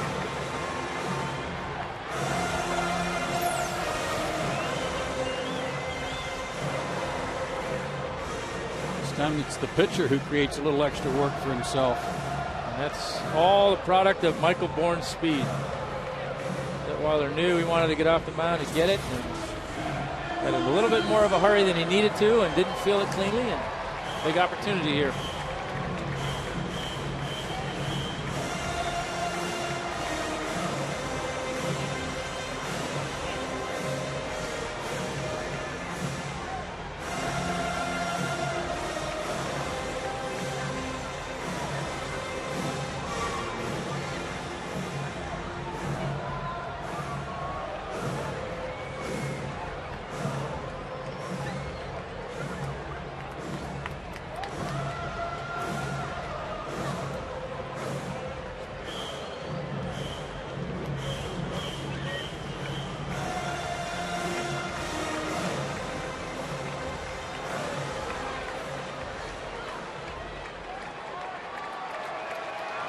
Andrelton bounced to short with 2 on in the 3rd. He's got the bags full with 2 outs in the 5th. Great chance for the Braves to get back in this game and get this crowd back in the game. Be patient. Chased a bad ball his last time up. Grounded out early.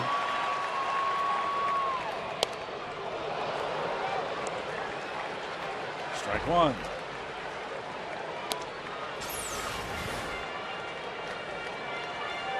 A good pitch to hit there. They got a good pitch, just missed it.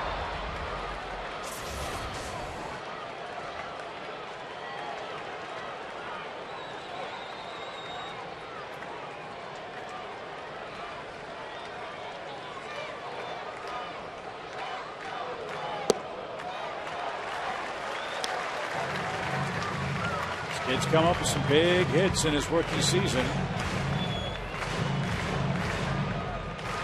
4 RBIs with runners in scoring position and 2 outs. That's 4 of his 11 batted in. couple here would be nice. Their outfielders all of a sudden shifted toward the left field line. Lombardozzi and Harper in particular. A lot of room in right center, but those two guys, the left fielder and the center fielder, moved about 4 or 5 steps each to their right.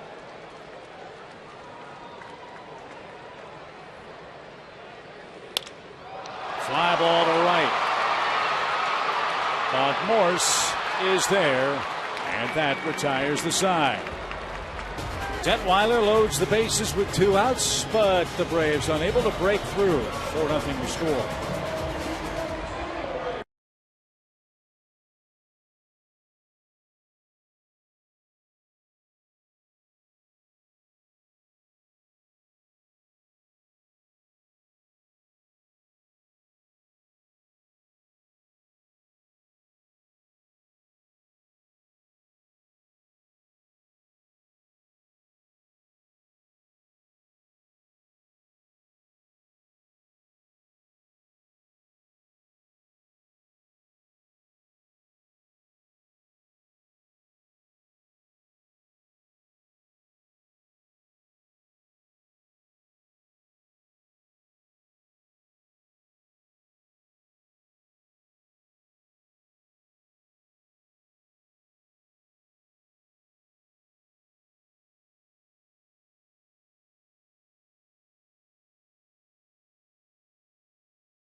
Simpson, Tom Glavenship carry with you from the ballpark, and a rare treat for us because the man on your screen is usually in every inning of every single game, but a night off tonight for Dan Uggla, who's kind enough to join us in Game 1 of the series. Danny, how you doing tonight? Doing good, guys. How's everybody doing up there?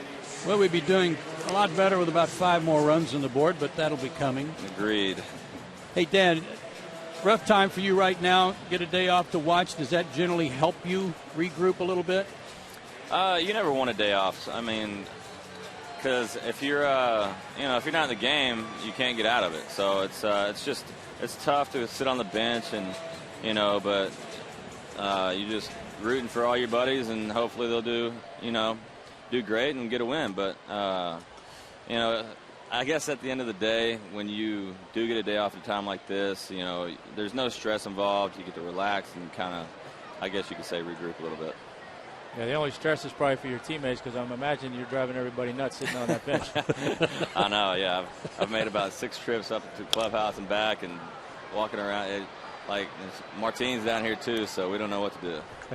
Makes you appreciate what Cal Ripken did, doesn't it? I mean, think about all those consecutive games, over 2,000 in a row for Cal Ripken. Yeah, it really does. I mean, that just lets you know how prestigious that record is because – even though sometimes you don't want to, you never want a day off when you've been scuffling, the manager wants to give you a day off and get a spark from a guy like Jack Wilson.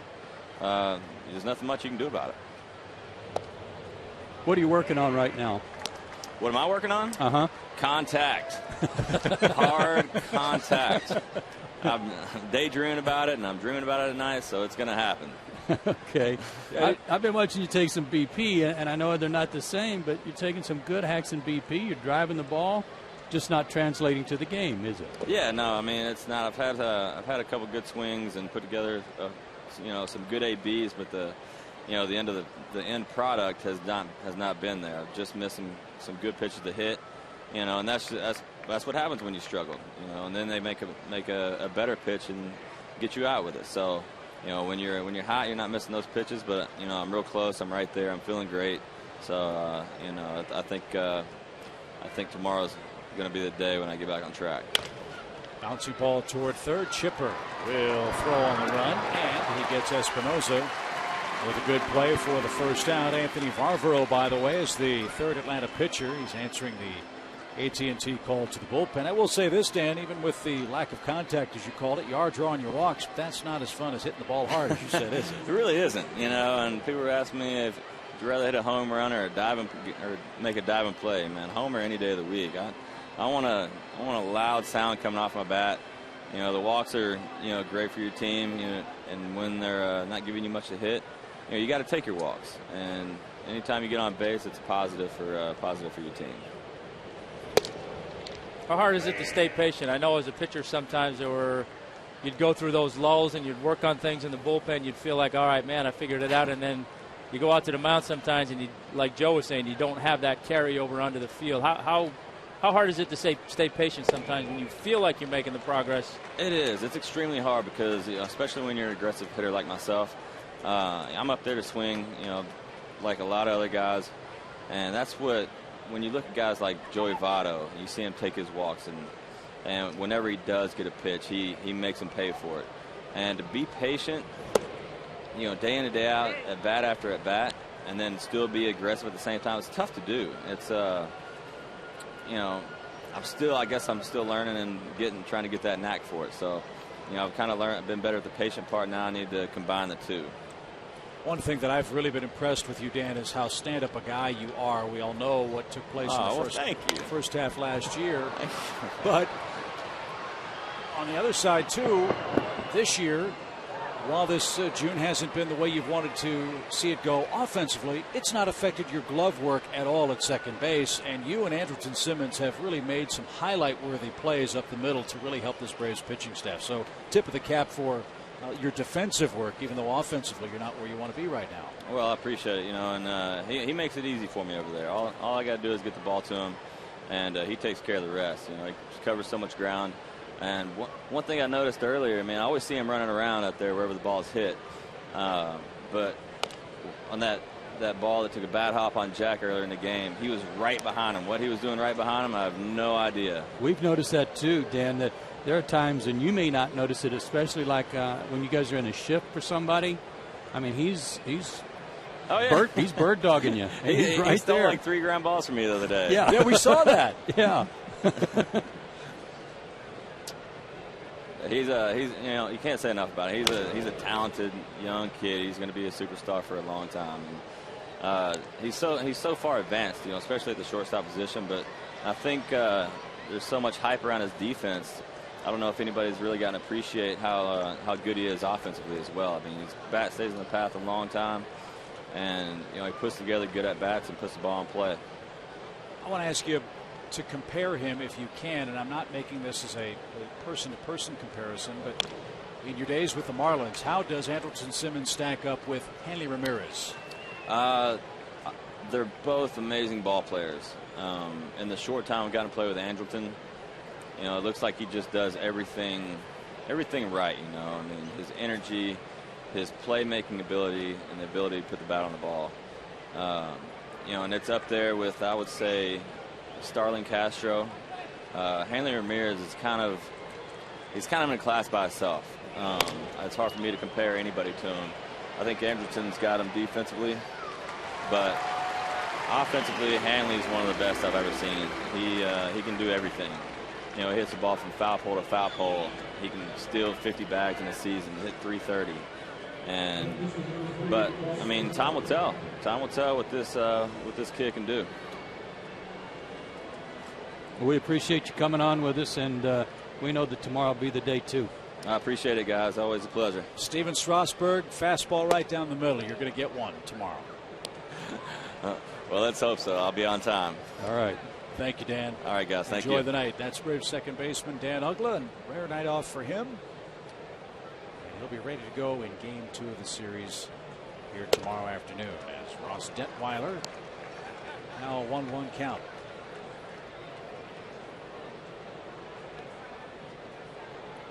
Took Strasburg deep here the last time the Braves saw him.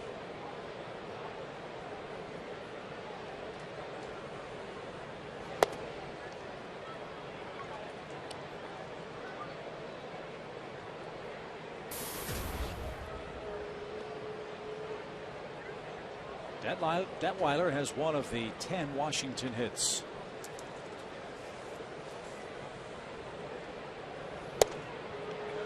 Now 2-2 from Barbaro, who's been popping the leather so far tonight. A couple of fastballs, 94 and 95 miles an hour.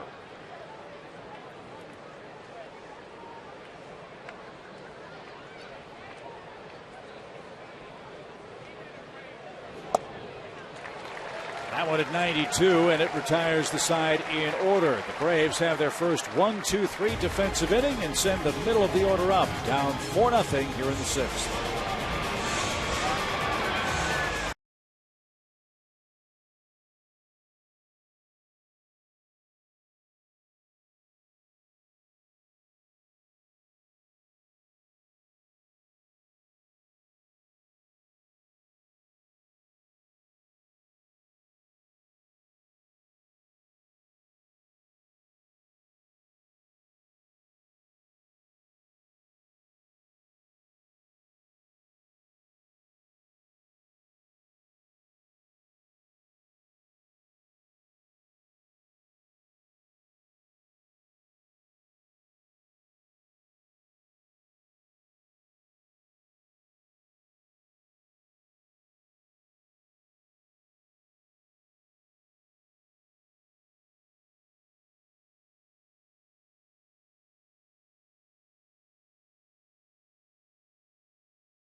Parked by Hyundai, by the Home Depot, and by Georgia Power. Joe Tom and Chip with you from Turner Field. Let's hope somebody will hammer one for the Braves tonight. 4-0 is our score. Game 1 of this series with the Nationals. 2 more to follow, as you see on our Jamison in upcoming schedule. Steven Strasburg's been on a good roll, 9-2 on the year, as you see, and Mike Minor 3-6 coming home to try to get things going and help the Braves win this series. And then a great matchup, Gio Gonzalez against Tim Hudson on Sunday. And what we hope will be a series finale. I just got buzzed by a bug. I'm sorry. Probably that same moth that came out of Chip's wallet. That might have been. It's got one right in the eye. A little high and tight. If the moth came out of my wallet, it's a starving moth.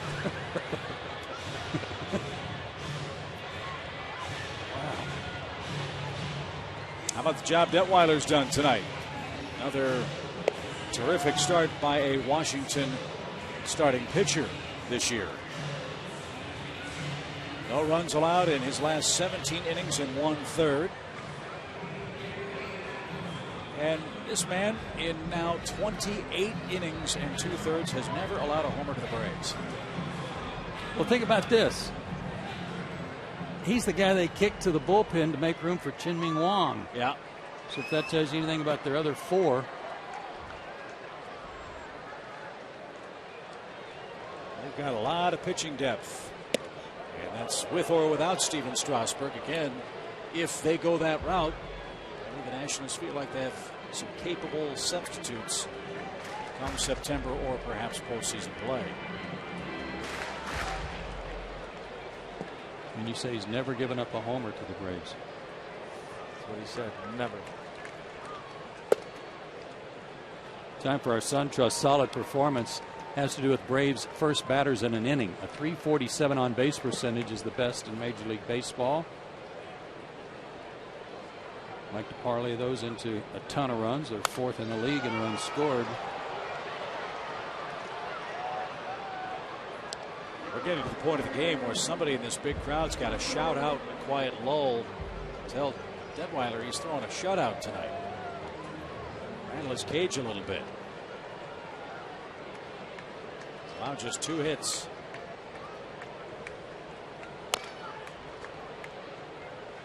I'm just fascinated by his delivery, by how, like Tom said, he actually steps forward and then turns sideways and essentially just kind of goes into his stretch.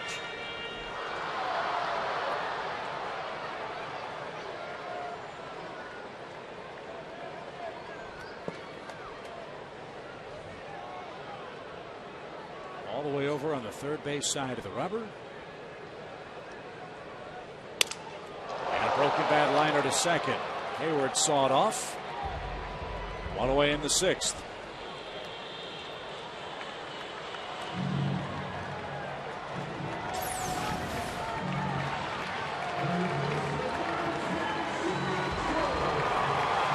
Looked like a decent pitch to hit. He's up. Just got in on him.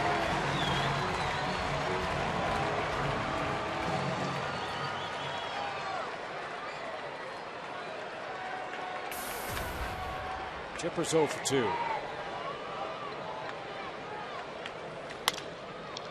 First pitch swing.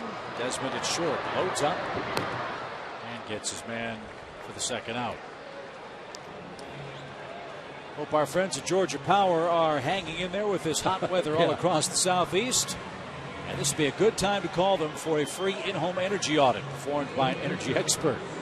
Learn how to save money and energy around your home. Schedule an in-home energy audit by visiting GeorgiaPower.com.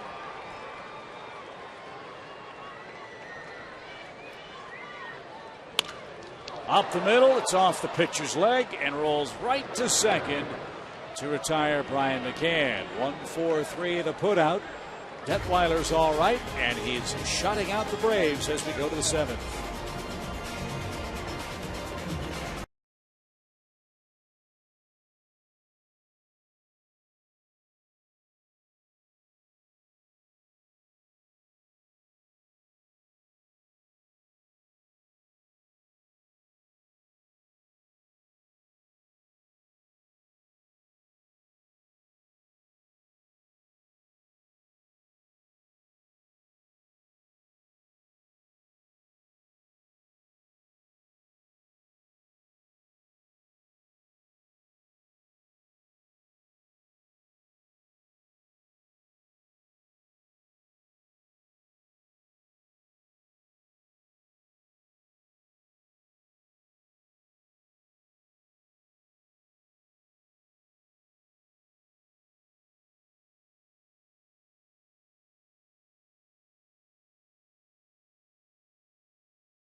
Punt by McDonald's, by the Georgia Lottery, by AT Uverse, and by Ram Trucks. Seventh inning, 4-0 Washington in game one of our series. Top of the order coming up, and here's how the scoring has happened tonight. And the first run for the Nationals came off the bat of Ross Detweiler. His first hit of the year. That made it 1-0. And then after what had been 3 errors in the inning, in the top of the third, later changed to just 2 errors. But that base hit by Ian Desmond plated a couple, and then Jesus Flores with his third homer of the year with 1 out in the fourth on a hanging breaking ball. That's all the scoring tonight. Braves still looking to get on the board. Lombardozzi drives the first pitch deep to left. And going back is Diaz. That's over his head. Lombardozzi at second with a first pitch double, his first base hit of the game. That ball really fooled Matt, and I think because of the way they had him played. Remember last time up you said they had him played perfectly over by the line. They were pretty shallow for him again, but this time he burns him just over the head of Matt.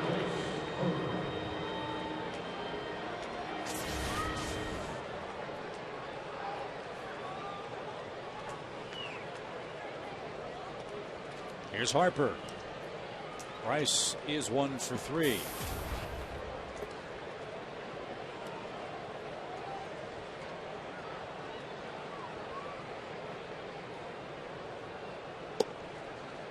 Two pretty good rookie hitters are making a splash in Major League Baseball this year. Bryce Harper in the National League, Mike Trout for the Angels.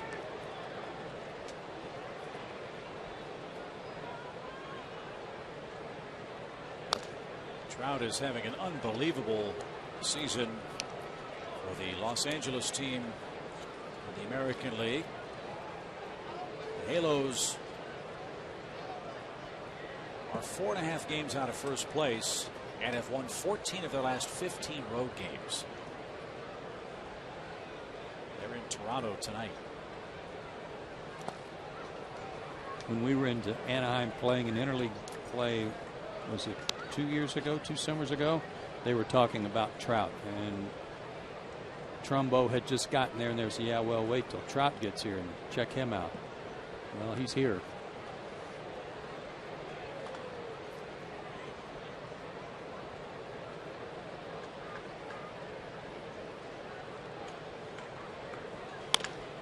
Ground ball by Harper to the right side. A good at bat for the teenager.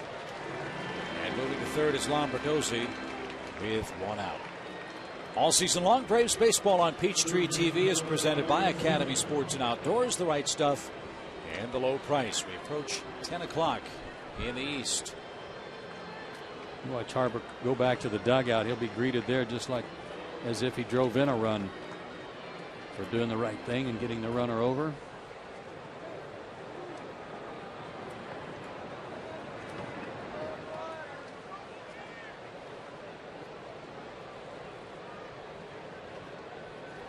Infield in for Atlanta. Nice stop by McCann. 1 ball, no strikes to Zimmerman, who's 2 for 3 tonight.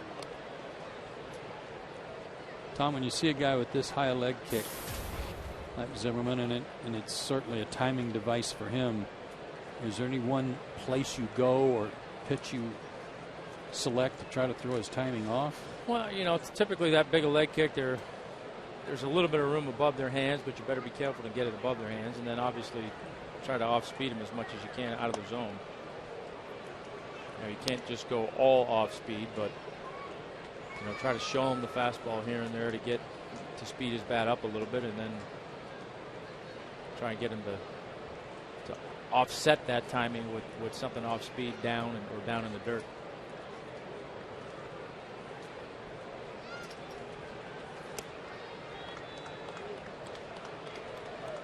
Barbaro pitching very carefully here. If he loses Zimmerman, it would set up a potential double play chance with Adam LaRoche waiting on deck.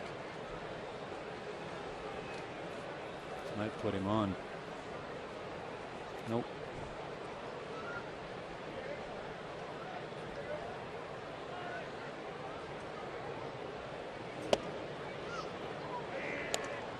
Look how high Ryan Zimmerman raises that front foot up.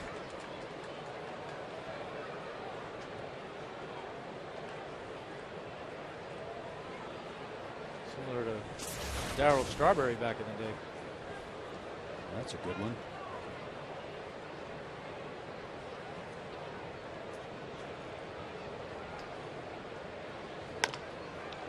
Bouncing ball to short. Simmons looks the runner back to third. Zimmerman bounces out. 2 down. Good job by Varvaro after falling behind 3-0.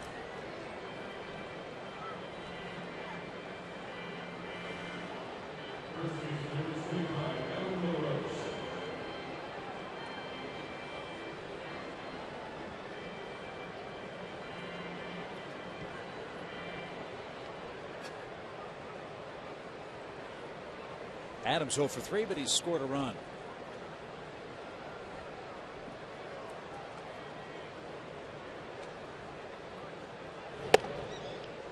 Yeah, in that 2-run third inning, Randall Delgado had actually recorded a couple of quick outs, a strikeout and a ground out, and then a routine ground ball to second to Jack Wilson was booted, and that led to the 2-run inning. And I'm sure that's something that Randall's aware of, and something he'd really love to tighten up is the number of runs he's allowed this year with 2 outs. Counting the 4 he's given up in this game tonight, Delgado's allowed 43 runs, 23 of them with 2 outs in an inning. Well, I'd be hard pressed to believe he's not aware of it. I'm sure people have asked him about it, but it's the kind of thing you just got to tune it out and not think about it. Yeah, and I think I said earlier that after they changed that ruling on the hit or the ground ball by Morse, that it added some earned runs, and that's not true because that error would have been the 3rd out of the inning. So anything after that was unearned.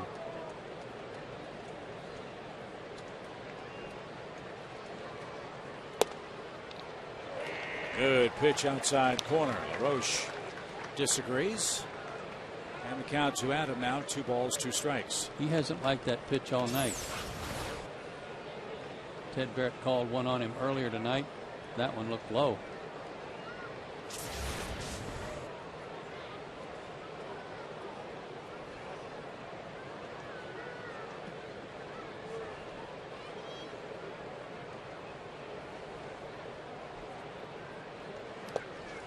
And LaRoche swings and misses. Doesn't realize the ball pops away from McCann.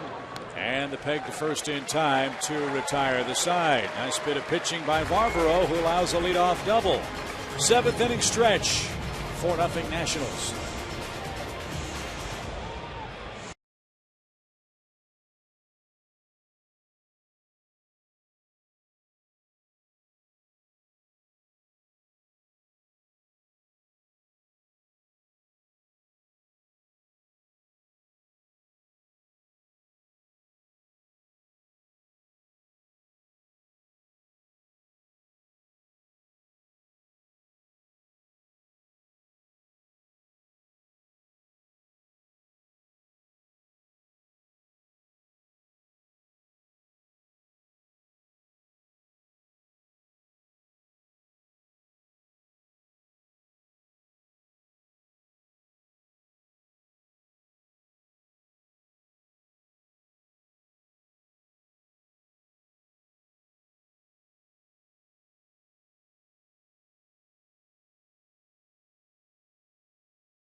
Four nothing though, Washington in front as we welcome you to Friday Night Braves baseball on Peachtree TV. Now it's time for our Zaxby's indescribably good play, and tonight it's Nationals pitcher Ross Detweiler, 6 innings of 2-hit shutout baseball to this point in time, mixing a good fastball that's touched 95 at times, a good curveball and a changeup. Fielded his position well, except for the one little ground ball back to him, and working on an 18 1/3 shutout inning streak right now. So he certainly has taken the opportunity to get back out of the bullpen and into the rotation and made the most of it so far. No matter who Steve McCanny plugs into rotation, again, it's worth repeating. It's not surprising, fellas, why the Nationals are in first place. Well, I got to be honest with you. When we saw the pitching matchups, and it wasn't Strasburg or Zimmerman or Gio Gonzalez starting this series, I thought, okay, well, that's a break. Detweiler's been in the bullpen. He probably won't be all that sharp, won't be able to pitch that deep in the ball game.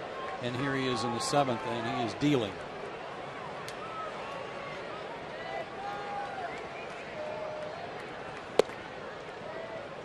Very economical with his pitches. That was only his 76th pitch. To compare, Randall Delgado needed 50 pitches to get through his first 2 innings tonight.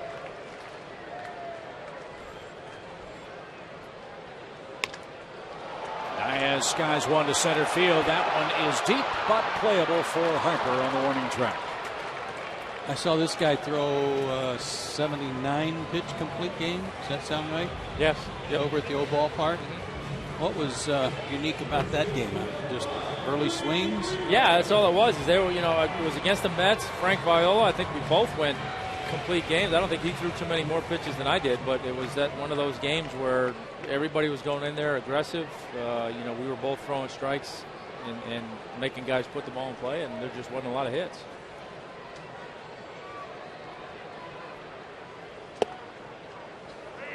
Freddie Freeman was the first Braves base runner, a leadoff walk in the 3rd inning. He's also lined out to center.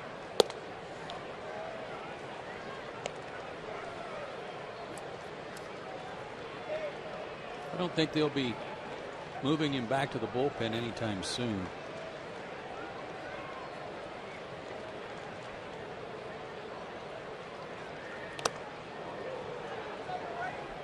He started the night with a 3.09 ERA. That's been shaved now to 2.82. And with his next out, it'll be the longest outing of this season. Taking some deep breaths too between pitches now. #1 pick back in 2007. And he hits Freddie Freeman. That's the second Braves batter to be hit by a pitch, both of them left-handed. He hit Juan Francisco in the 5th. Breaking ball. And I'm sure with this heat, it's starting to take a little bit of a toll on him. His last start, first one back out of the bullpen, he threw 87 pitches, and you'd figure that he'd be able to expand upon that a little bit here tonight. But with this heat, and he's run hard down the bases a couple times, covered first a couple times. Sometimes you got to look past just the number of pitches and see what kind of game it is. And although it hasn't been stressful in terms of base runners, he's been doing a lot of running on the field. Wilson bunts. Some more running for Detweiler, and he bobbles again. Maybe they found a weakness. He's looking at his hand as if he couldn't dry off.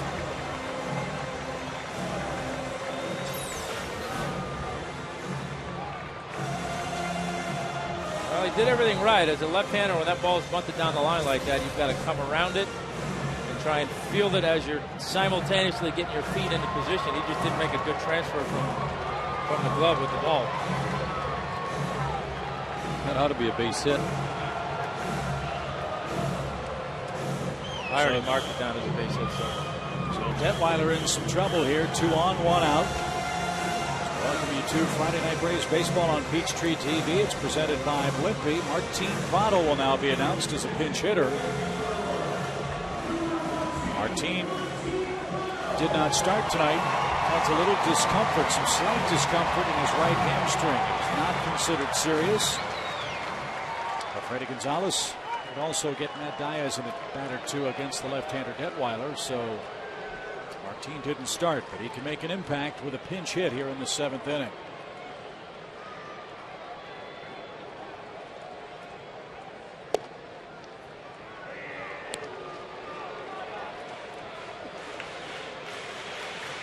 Martin is a routine guy. He's got a little routine before he hits, before every at bat, get ready. So coming off the bench, first pinch hit appearance of the year, might be a little out of sorts.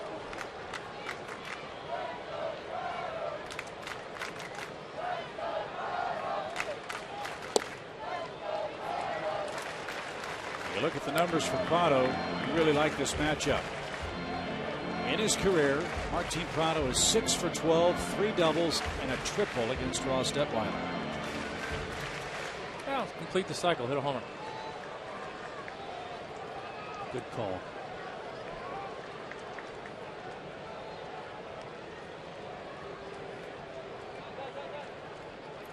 He balked. And then Detweiler looked in at Martin Prado. Did he think Martin had stepped out? I think he thought he stepped out or called timeout or something.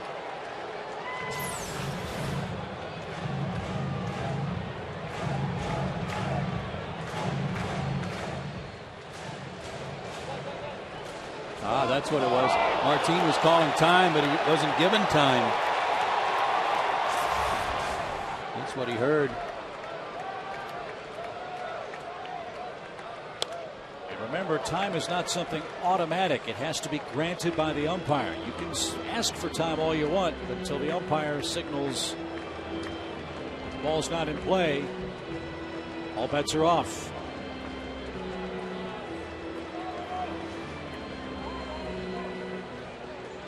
Change this game around big time with a base hit here.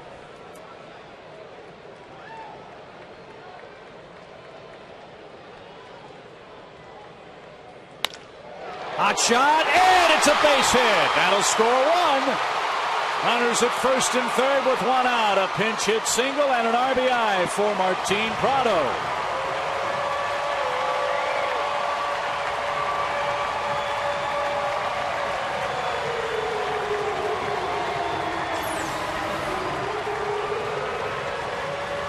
Fastball down the middle, and he got it just out of the reach of Espinosa. And he is the subject of our Home Depot tools from the dugout. When you bring somebody off the bench to get a big hit like that, that's a big hammer. Runners had to freeze to make sure that that ball was not going to be caught on the fly.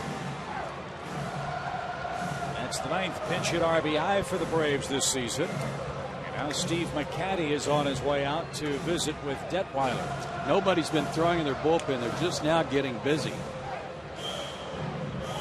And he's buying some time. It's really a mess of Detweiler's making. Remember, he got the first man, Matt Diaz, to fly to deep center. But he then hit Freddie Freeman with a pitch, bobbled a bunt by Jack Wilson. And now the RBI single to Martin Prado. A walk thrown in for good measure, too. So the shutout bid is by the boards. Now the Braves bring the potential tying run to the plate. Sean Burnett was your man in the bullpen for the Nationals, loosening up.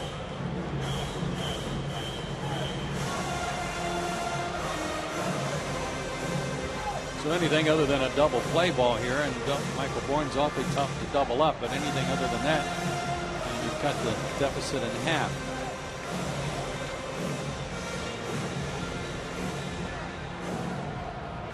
How tough is Bourne to double up? In 323 at bats, he hasn't hit into a double play. And he's been delivering some sacrifice flies this week, too.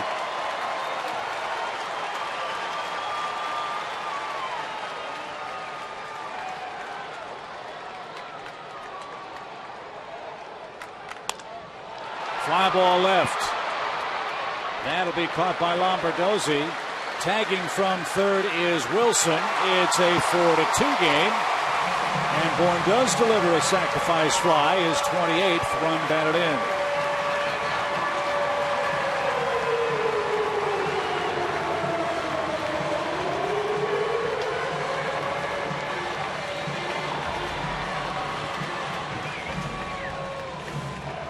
I know you want to get greedy, and you think, well, a double might play 2 runs, and that's true. But against this left-hander that's been so tough tonight, and he's been tough on Michael. The base hit, you might remember, was that little chopper to third that Freeman cut in front of Zimmerman on. And he had a tapper back to the mound. So just getting an RBI there is a bonus. Let's see if Simmons can keep the inning going.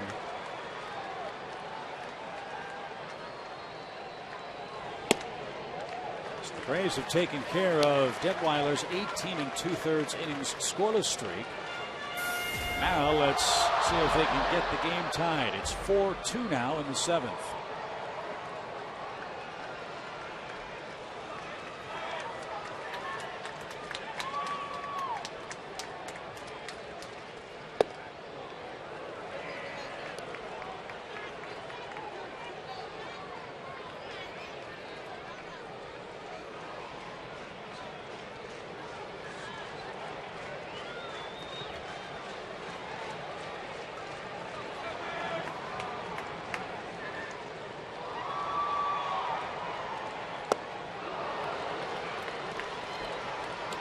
Ball, 2 strikes. Braves have the best record in the major leagues, and they lead after 6 innings, but the Nationals aren't too far behind. 35-2. Atlanta has just climbed within 2 here in this game. And naturally, the Pittsburgh Pirates in their second. Yeah, you would think so. The Pirates are playing great baseball. They're 20-11 in their last 31 games coming into play tonight. A.J. Burnett with an 8-game winning streak.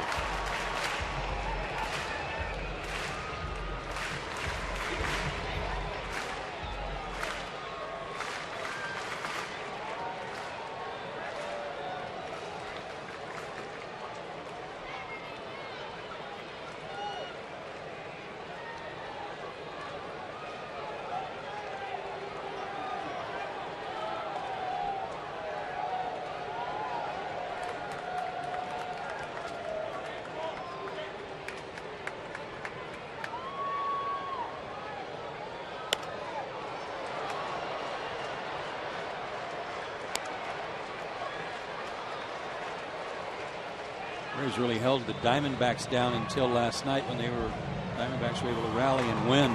Remember, we were talking about Aaron Hill, how he had hit for the cycle against Seattle a couple of weeks ago. He did it again tonight. Did he really? Yeah. Wow. And they're leading Milwaukee 9-1.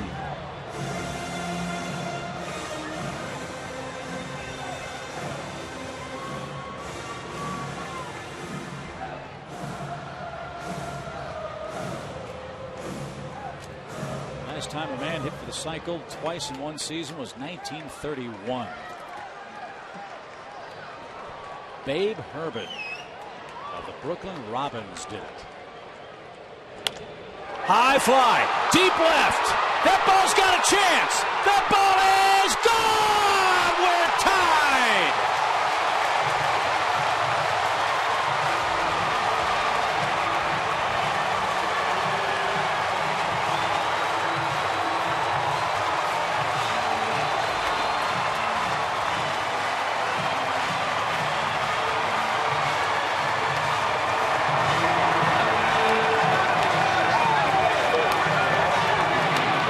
Like Dan Douglas said, just because he's playing great defense, don't overlook his offense. Babe Simmons.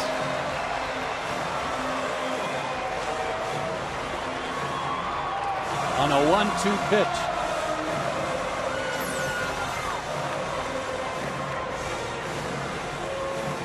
Throwing 3 straight changeups and then try to come back with a curveball, and he hung it. Simmons was all over it. 6 of that kid's 13 RBIs have come with 2 outs and a runner in scoring position. Remarkable work by Andrelton Simmons. Just over the fence, and the Braves have tied this game in the home half of the 7th.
And Ross Detweiler had a handful of them in the 7th inning. And just a tomahawk swing from Simmons, and Detweiler's reaction was priceless. Bent over at the knees after having such a great game into the 7th. He leaves having no chance to win. He hit a batter. He balked. He dropped a bunt. And then after a Michael Bourne sac fly, Andrelton Simmons tied the game at 4. So on a double switch, Roger Bernardino takes over in left field. Sean Burnett comes on in relief. And he will face Jason Hayward with 2 outs. 1.65 ERA for Burnett in 33 games.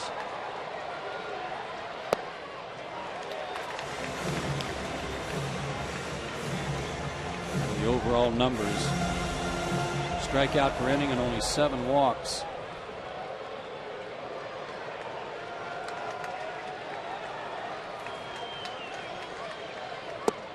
And as good as their starting pitching has been, you might make the case that the pin's been even better.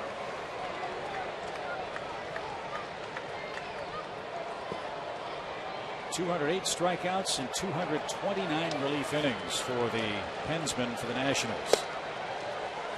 Well, let me go back a little deeper in their work against the Braves, Chip. In these 7 games we've talked about where they are 6-1 against Atlanta, their bullpen's only given up 1 run in 23 innings to Atlanta.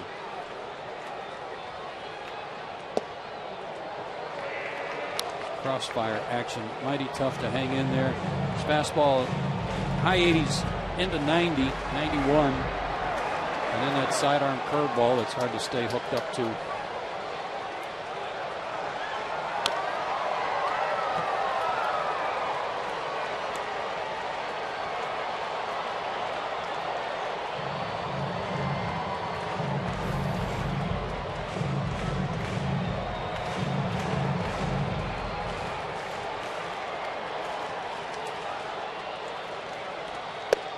And Hayward is retired to end the 7th.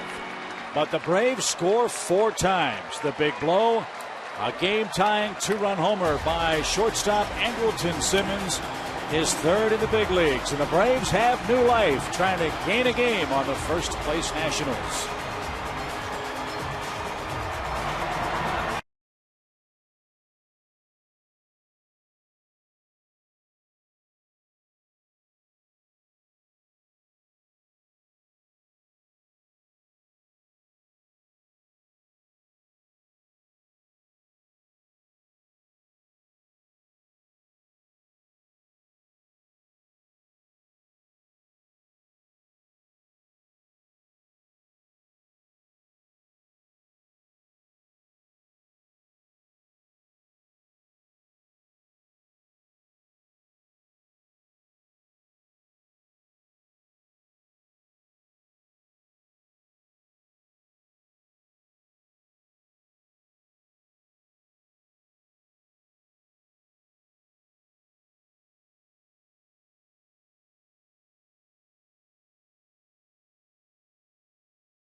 Turner Field is back to life.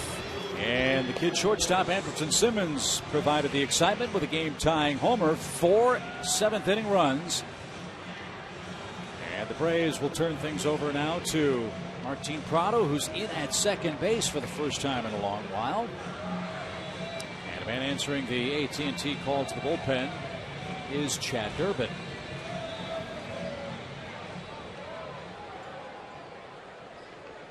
Chad worked in last night's ball game against Arizona, just a third of an inning, but it was at a key time in the ball game, as it always seems to be when he comes in, and he recorded a strikeout to get out of a jam.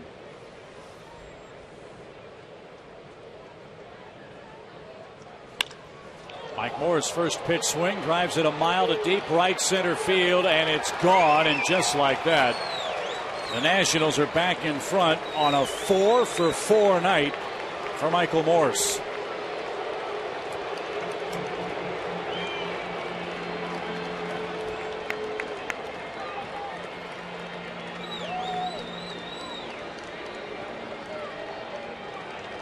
Well, the first pitch, too.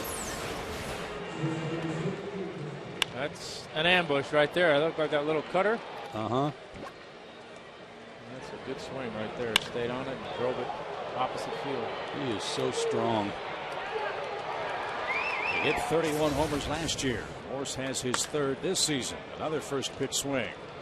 This time Desmond wide throw at first, but Freeman keeps the bag. One out.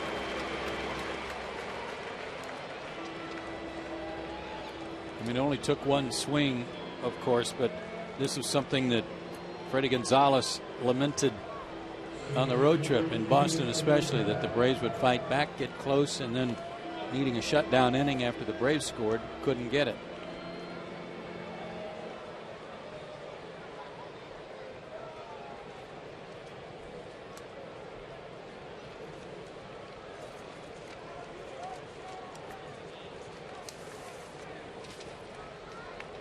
Base is clear for Espinoza. He's 1 for 3. Had a good cut.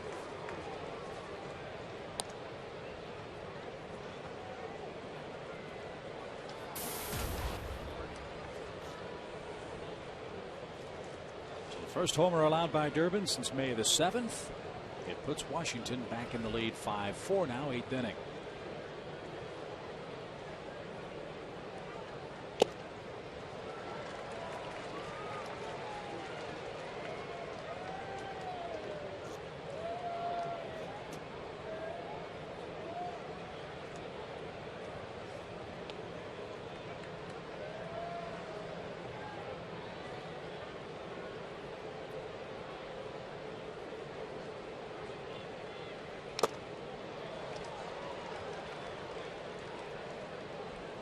Mentioned Martin Prado in at second base for the Braves. First time he's played second in Atlanta since August 24th, 2010. Takes a lot of ground balls there, though, during the Braves fielding practice before batting practice. In fact, usually he's all over the place, third, short, and second. Yeah, he's everywhere. I'm sure he takes a couple at first, too. Yep.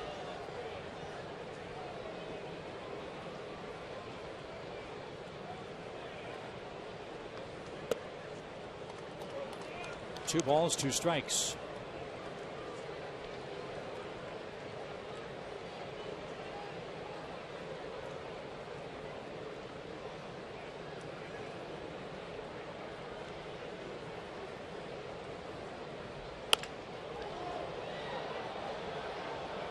And well foul again.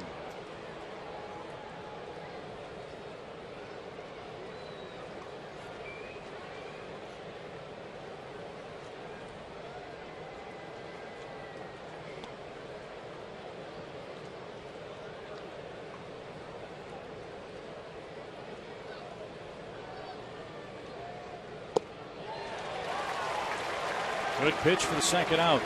Espinosa's down on strikes. And fans, tomorrow and Sunday, you can donate new and gently used equipment to the Atlanta Braves and the Baseball Tomorrow Fund.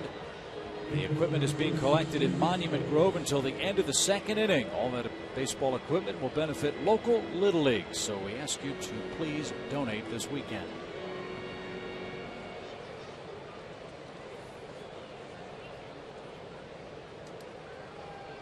Jesus Flores is homered tonight. And Now he lines a hit toward left center field. That ball's going to roll all the way to the edge of the fence. Flores around second is going to stop there with 2 outs.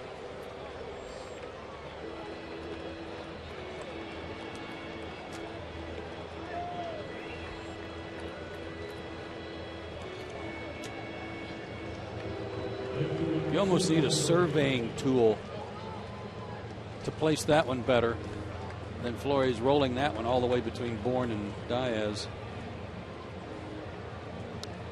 2/3 of an inning, 2 hits and a run allowed by Chad Durbin. He'll be taken down by Freddie Gonzalez with Washington back in front.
Toyota and by Academy Sports and Outdoors. 5-4 Washington. Runner at second is Jesus Flores. There are 2 outs. And Johnny Venters is on for the Braves. Roger Bernardina is the scheduled Nationals hitter. Last work a couple of days ago against Arizona. 2/3 of an inning, gave up the home run to Chris Young, who was pinch hitting at the time.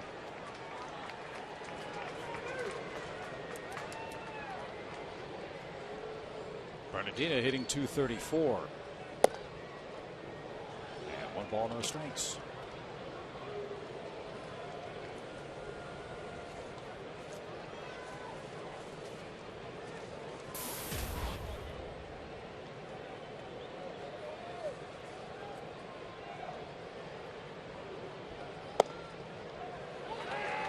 Tom, you saw Johnny a lot last year, and you've been here to see him this year. Is there anything you've noticed different about him?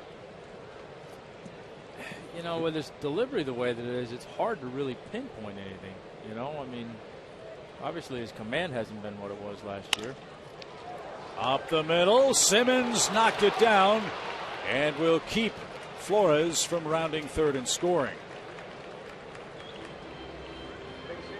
And you see that a lot. I wish he'd finish in a little bit better position, because that seems to happen to him a lot, where ground balls come back up the box and he's just falling off so much he can't field it. I think sometimes that is part of what causes his wildness, though, is the way he pulls to the third base side. This is a great play by Simmons. What you have to do, you hear infielders tell each other with 2 outs, knock the ball down, or somebody from the bench, knock the ball down with a runner at second and 2 out, and prevent that run from scoring, and he did so. How about this? Sean Burnett's going to bat.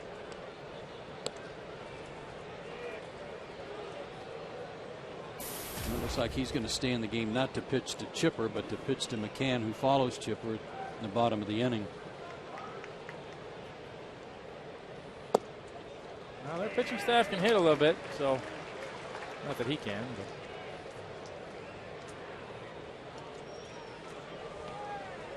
Remember, Detweiler didn't have a hit all year, but picked up an RBI single tonight. as you know, anybody in that box with a bat's a threat. 2 balls and a strike. Yes, they are. You never know.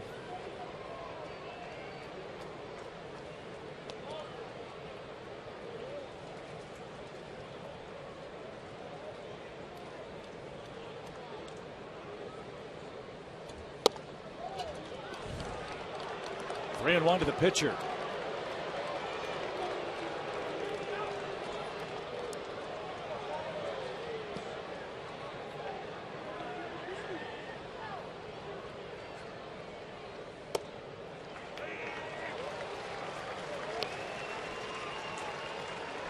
Now Bernardino will get a head start from first base and a full count with 2 outs.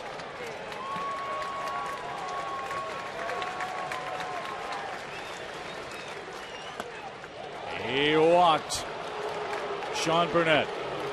An infield hit and a base on balls to the pitcher. Roger McDowell on his way out. And now you've got Bryce Harper up and the base is full. Tommy, take a look at that pitch 2 pitches ago that we almost hit Burnett. And we'll have it from the RoboCam right behind home plate. Watch how far he falls off, which causes his arm to really drag. It's like his arm is getting way extended away from his body. Yeah, and I think the thing that, to me, the thing I see differently from last year, and again, it's hard to pinpoint it with his mechanics, but from time to time you would see him do that last year where he would fall off, a pitch would sail up and into a lefty or away to a righty. Mm-hmm. But what you didn't see him doing as much as he seems to be doing this year is now there are times where he cuts the ball off so much that he's throwing it almost into the right-hander's batter's box. So I don't know what's happening that he's making both of those pitches whereas he wasn't last year. He seemed to be pretty good last year in terms of commanding the outside corner to a left-handed hitter. And every once in a while, like I say, he'd try to throw one too hard, pull off, and it would sail up and in. But this year you see him missing drastically on both sides of the plate, and I don't know if that's because he's trying not to be too fast, and then he holds on too long.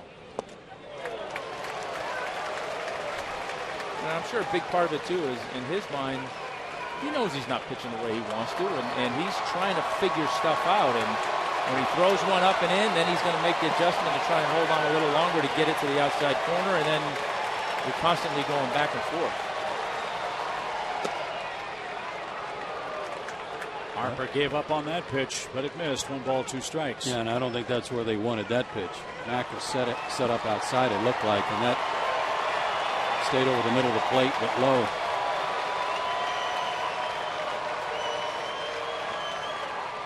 Swing and a miss. Harper is down on a breaking ball. His frustrations mount as Venters gets out of a bases loaded jam in the 8th. But Mike Morse, first pitch of the inning, hit it out to right center field, and it gives Washington another lead. 5-4 is your score in Game 1 of the series.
See our Acura scoreboard. The Braves have been out hit 14-5, but are down just 1 run with the big bats coming up. Davey Johnson goes with his defensive outfield now with Rick Ankiel in center. Bryce Harper moves from center to right. Michael Morse is out of the game after a 4-for-4 night at the plate in the series opener.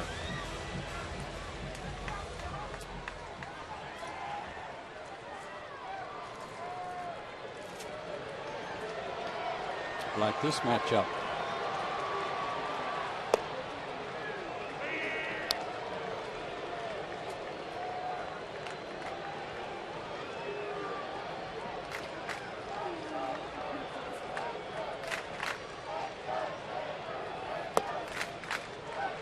Burnett's the kind of guy as a hitter, it's hard to stay back and wait, because you want to get out there and get after him, because that's kind of the way he's coming after you. Everything's kind of herky-jerky jump at you. And as a hitter, you can get lured into that and start trying to do the same thing, and you just got to wait and see the ball out of his hand. Looks like he's throwing over to first base on the pitch. Liner into right field. Good start. Chipper Jones with a single. Tying run aboard in the Atlanta 8th.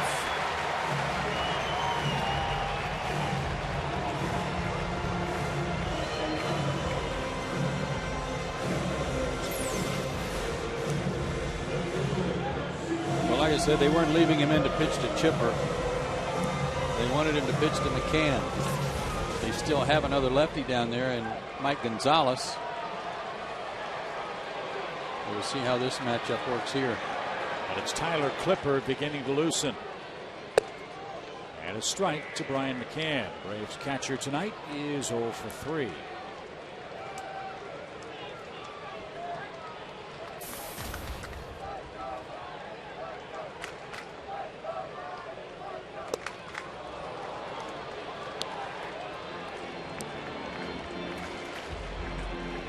He frustrated Jason Hayward last inning, got ahead of him, got him to chase a ball early in the count, and struck him out. It looked like on a fastball that was kind of up and in. That one pops away, but not far enough to take a chance in a one-run game.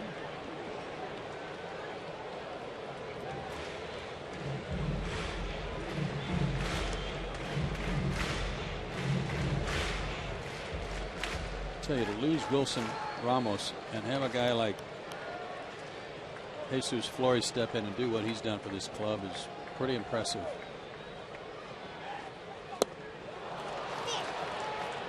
McCann chased the ball and is down on strikes. 1 on, 1 out. Matt Diaz is announced.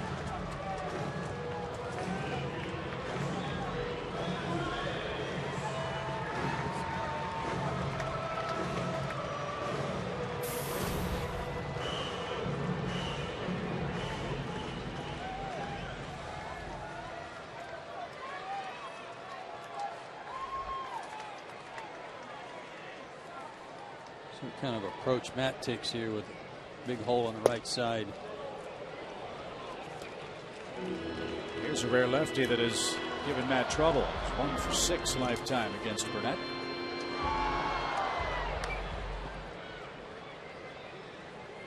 You saw what Chipper did on a pitch that was down, that they wanted to get down and in and couldn't.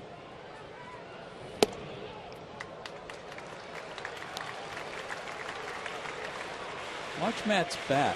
You know, most of the time he's got that bat pretty far back away from his body. That time he was kind of resting on his shoulder, like he was taking an approach to wait as long as he could to try to shoot one to right. As he is now. That's a little different than what you're accustomed to seeing from Diaz.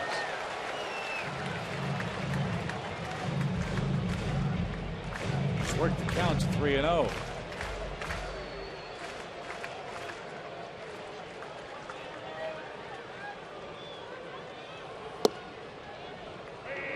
Braves have Freddie Freeman on deck, then the pitcher spot.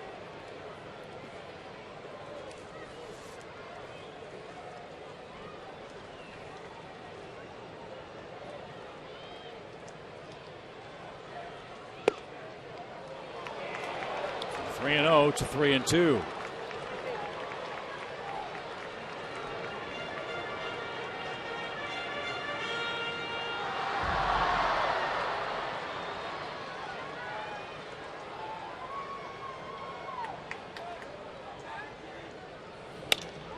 Down the right field line. That's slicing away from Harper and into the seats.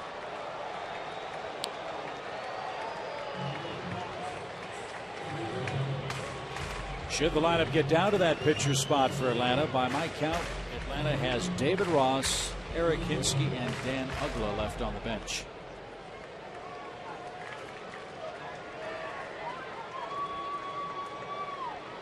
Dan might be going up to the cage to take these swings right now. Slow roller towards short. Little trouble by Desmond, but no trouble on the turn. It's double play. And a nice job by Burnett to come back from a 3-0 count to double up Matt Diaz. We move to the ninth. 5-4 Nationals.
The first place ball club in the East leads the Braves.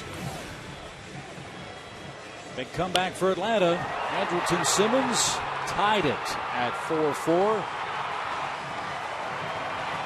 But the next pitch thrown by the Braves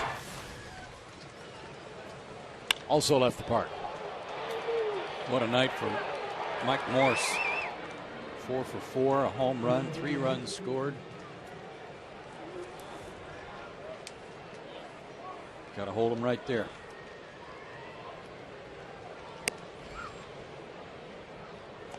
So Zimmerman, LaRoche, and then we'll see for Washington. Rick Ankiel in that third spot.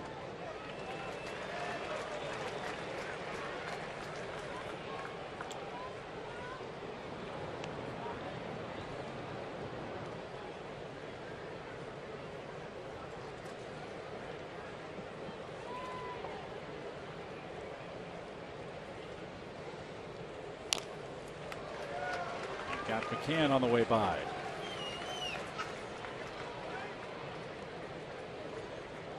I like that Freddie's leaving Venters in there for another inning. Get some work in, try to figure out some things, and save the bullpen a little bit too.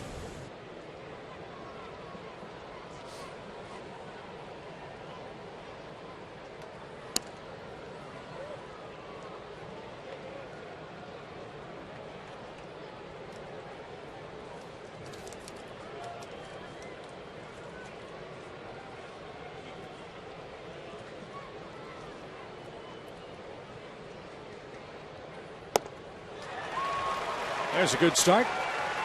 Back-to-back strikeouts for Venters. First out of the ninth inning. Is that a changeup? It was 89, something 89. It just two-seamer. A two-seamer or a changeup. whatever it was, it moved and went down.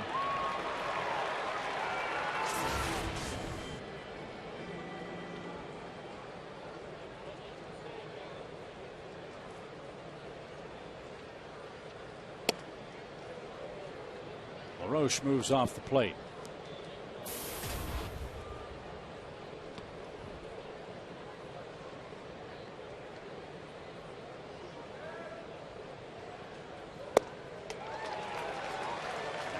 And moving. 1 ball, 1 strike.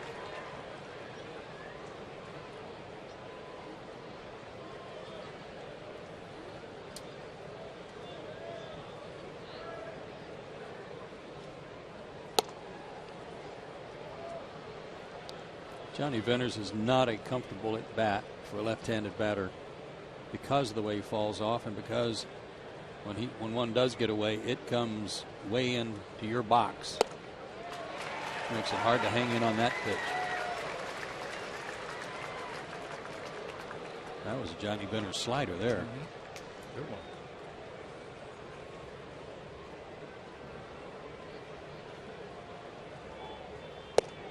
And another one. LaRoche down on strikes. Third time Adam has struck out in the game. 2 away in the inning. Game 2 of the series here tomorrow. Our Chevron upcoming starting pitchers. Need a good outing from Mike Minor. 1-2 in his career against the Nationals in 4 starts.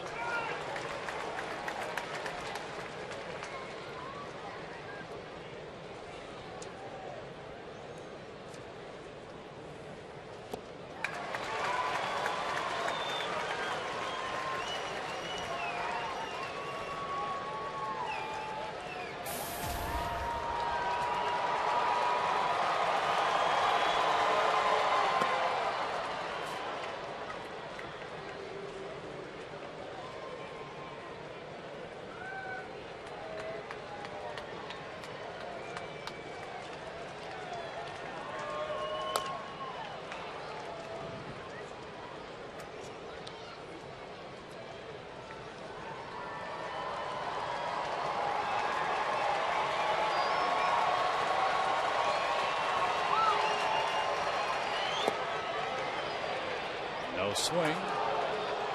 Michael Bourne and Anderson Simmons were ready to gallop off the field. They thought Ankiel went around. I thought he did too.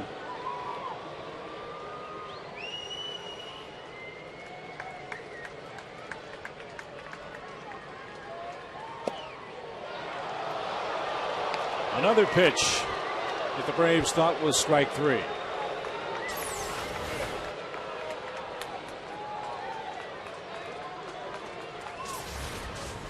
Catches it. I don't know what was wrong with that. I guess high. Looked awfully good from here. Yep.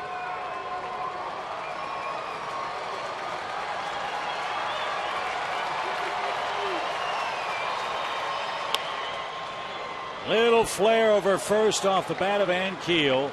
That's in for a hit. He's going to try for 2. Hayward's throw. Got him!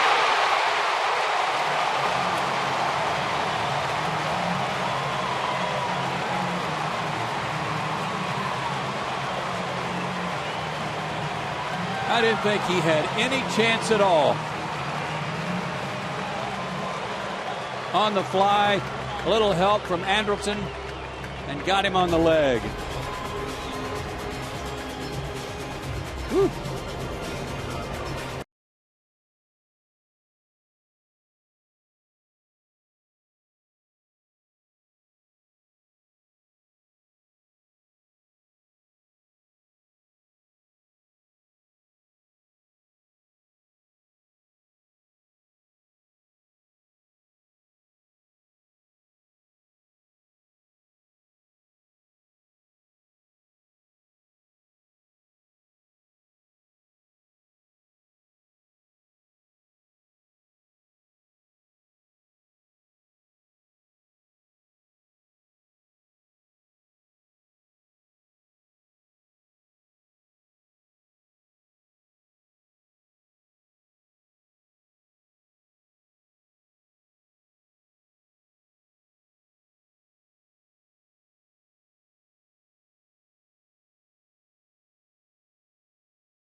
A tough hombre facing them, trying to close it out for the Washington Nationals.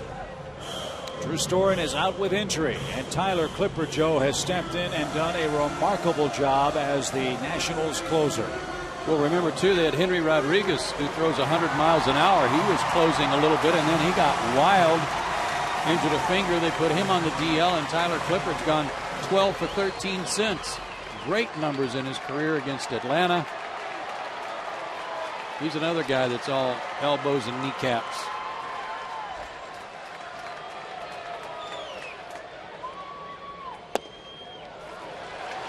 Braves batters, Freddie Freeman. Eric Hinsky's grabbed a bat, then Martin Prado, then Michael Bourne.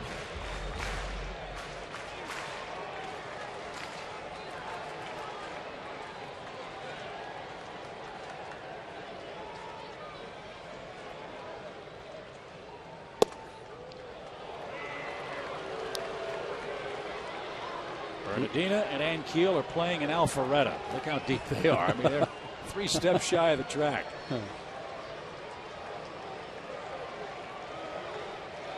Low to mid 90s on Clippard's fastball and a lot of change-ups.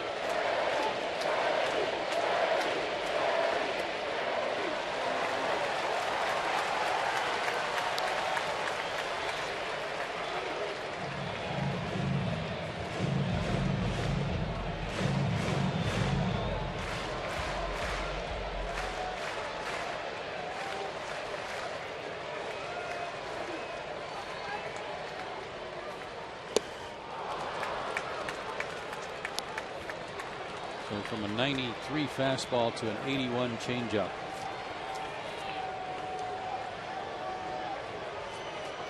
He's walked 14, but he's only given up 15 hits in 32 innings. A 136 average against him.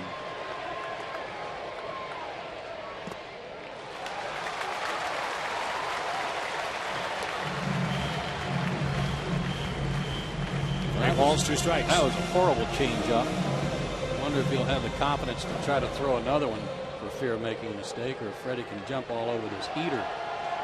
Well, if it's his out pitch, he'll throw it. Freddie was on it and stayed alive.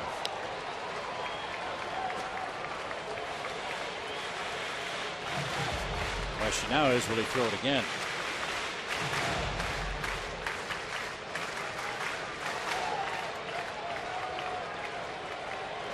Fastball looks like. Line drive right center field. That's going to roll for a while. Freeman around first. He's going to try. Here's the throw. He's safe. And the Braves are in business in the 9th.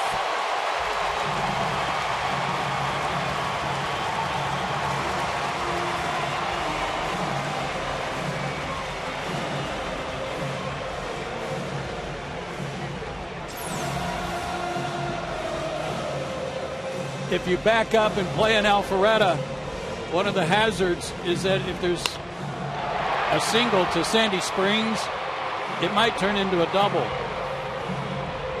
And that's what happened here. A good hustle by Freddie. He was thinking double all the way out of the box. He knew where those guys were playing out there in the outfield. So Freeman's halfway around the perimeter with a chance to tie the game. And Eric Hinsky's going to pinch hit for Johnny Venters. One swing of the bat could win this game for the Braves.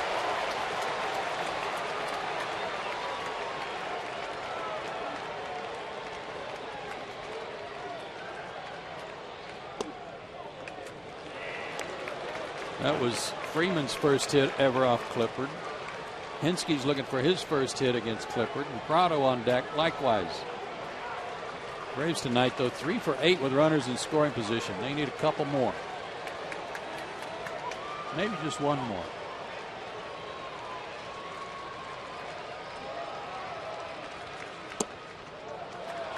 Eric Iroquois was in the throes of that dreadful slump. And a couple of big hits a few games ago, extra base hits. Those came in Boston on June 24th, a double and a 2-run triple.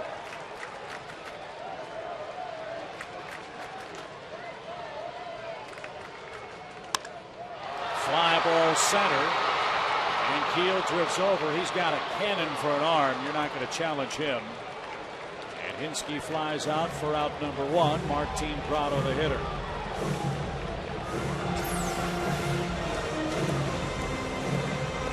There was the change up and a good one.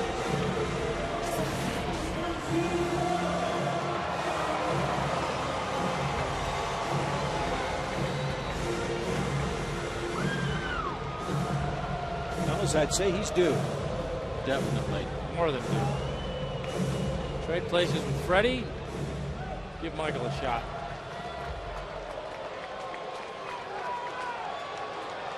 Martin came on, you'll recall, in the 7th and had a pinch hit single.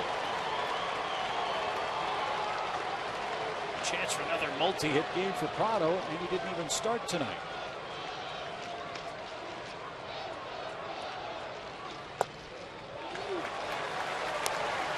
They've come in a little bit in the outfield and they've moved over toward right for Martin. One of the things that makes Clippard's changeup so successful is that motion, that big high elbow and glove flip at the hitter. It looks like he's about to throw one about 400 miles an hour. A lot of motion in it.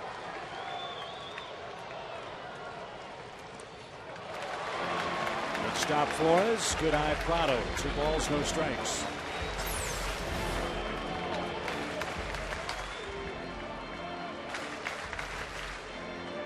Terrific stop when you consider how important it is for him to keep Freeman at second base and not let him get to third with less than 2 outs where a fly ball might tie the game up.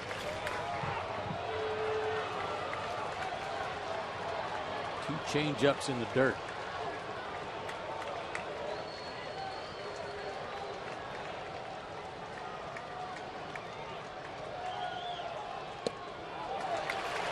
That one too high. 3-0.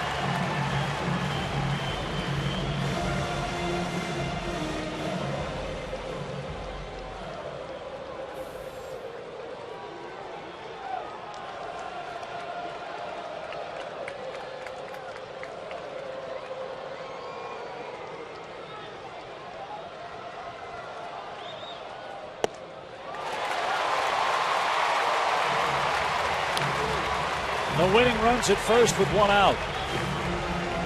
Martin didn't earn that walk on the last pitch, or really the pitch before. He earned it on the first 2.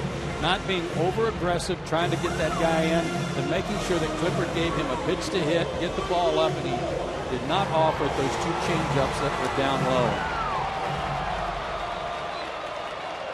Michael Bourne's 1 for 5 against Clippard. 1 for 3 in the game with a sacrifice fly and an RBI.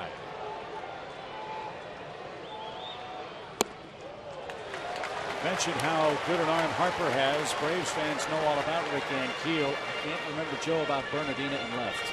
Well, I think it's a pretty decent arm because he typically will play center field at times. It's a good arm, but it's not Ankiel or Harper like. That doesn't mean it's a bad arm. Good lead at second by Freeman. Popped up. Keel in center, plenty of room. And it's up to Andrelton Simmons to keep the game alive for Atlanta.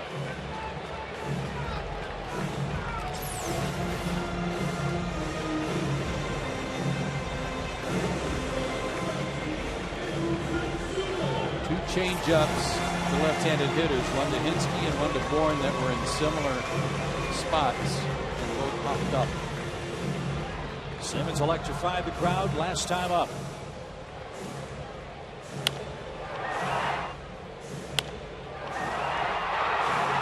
Got a pitch up from Detweiler, a hanger. Tied the game up. Clippard's never faced Andrelton before.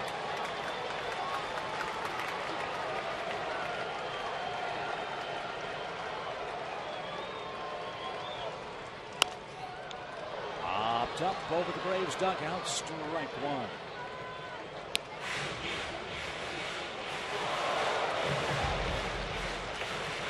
Well, that's a pretty good clutch work, would you say? I'd say so. That's good for a veteran player, let alone a young guy.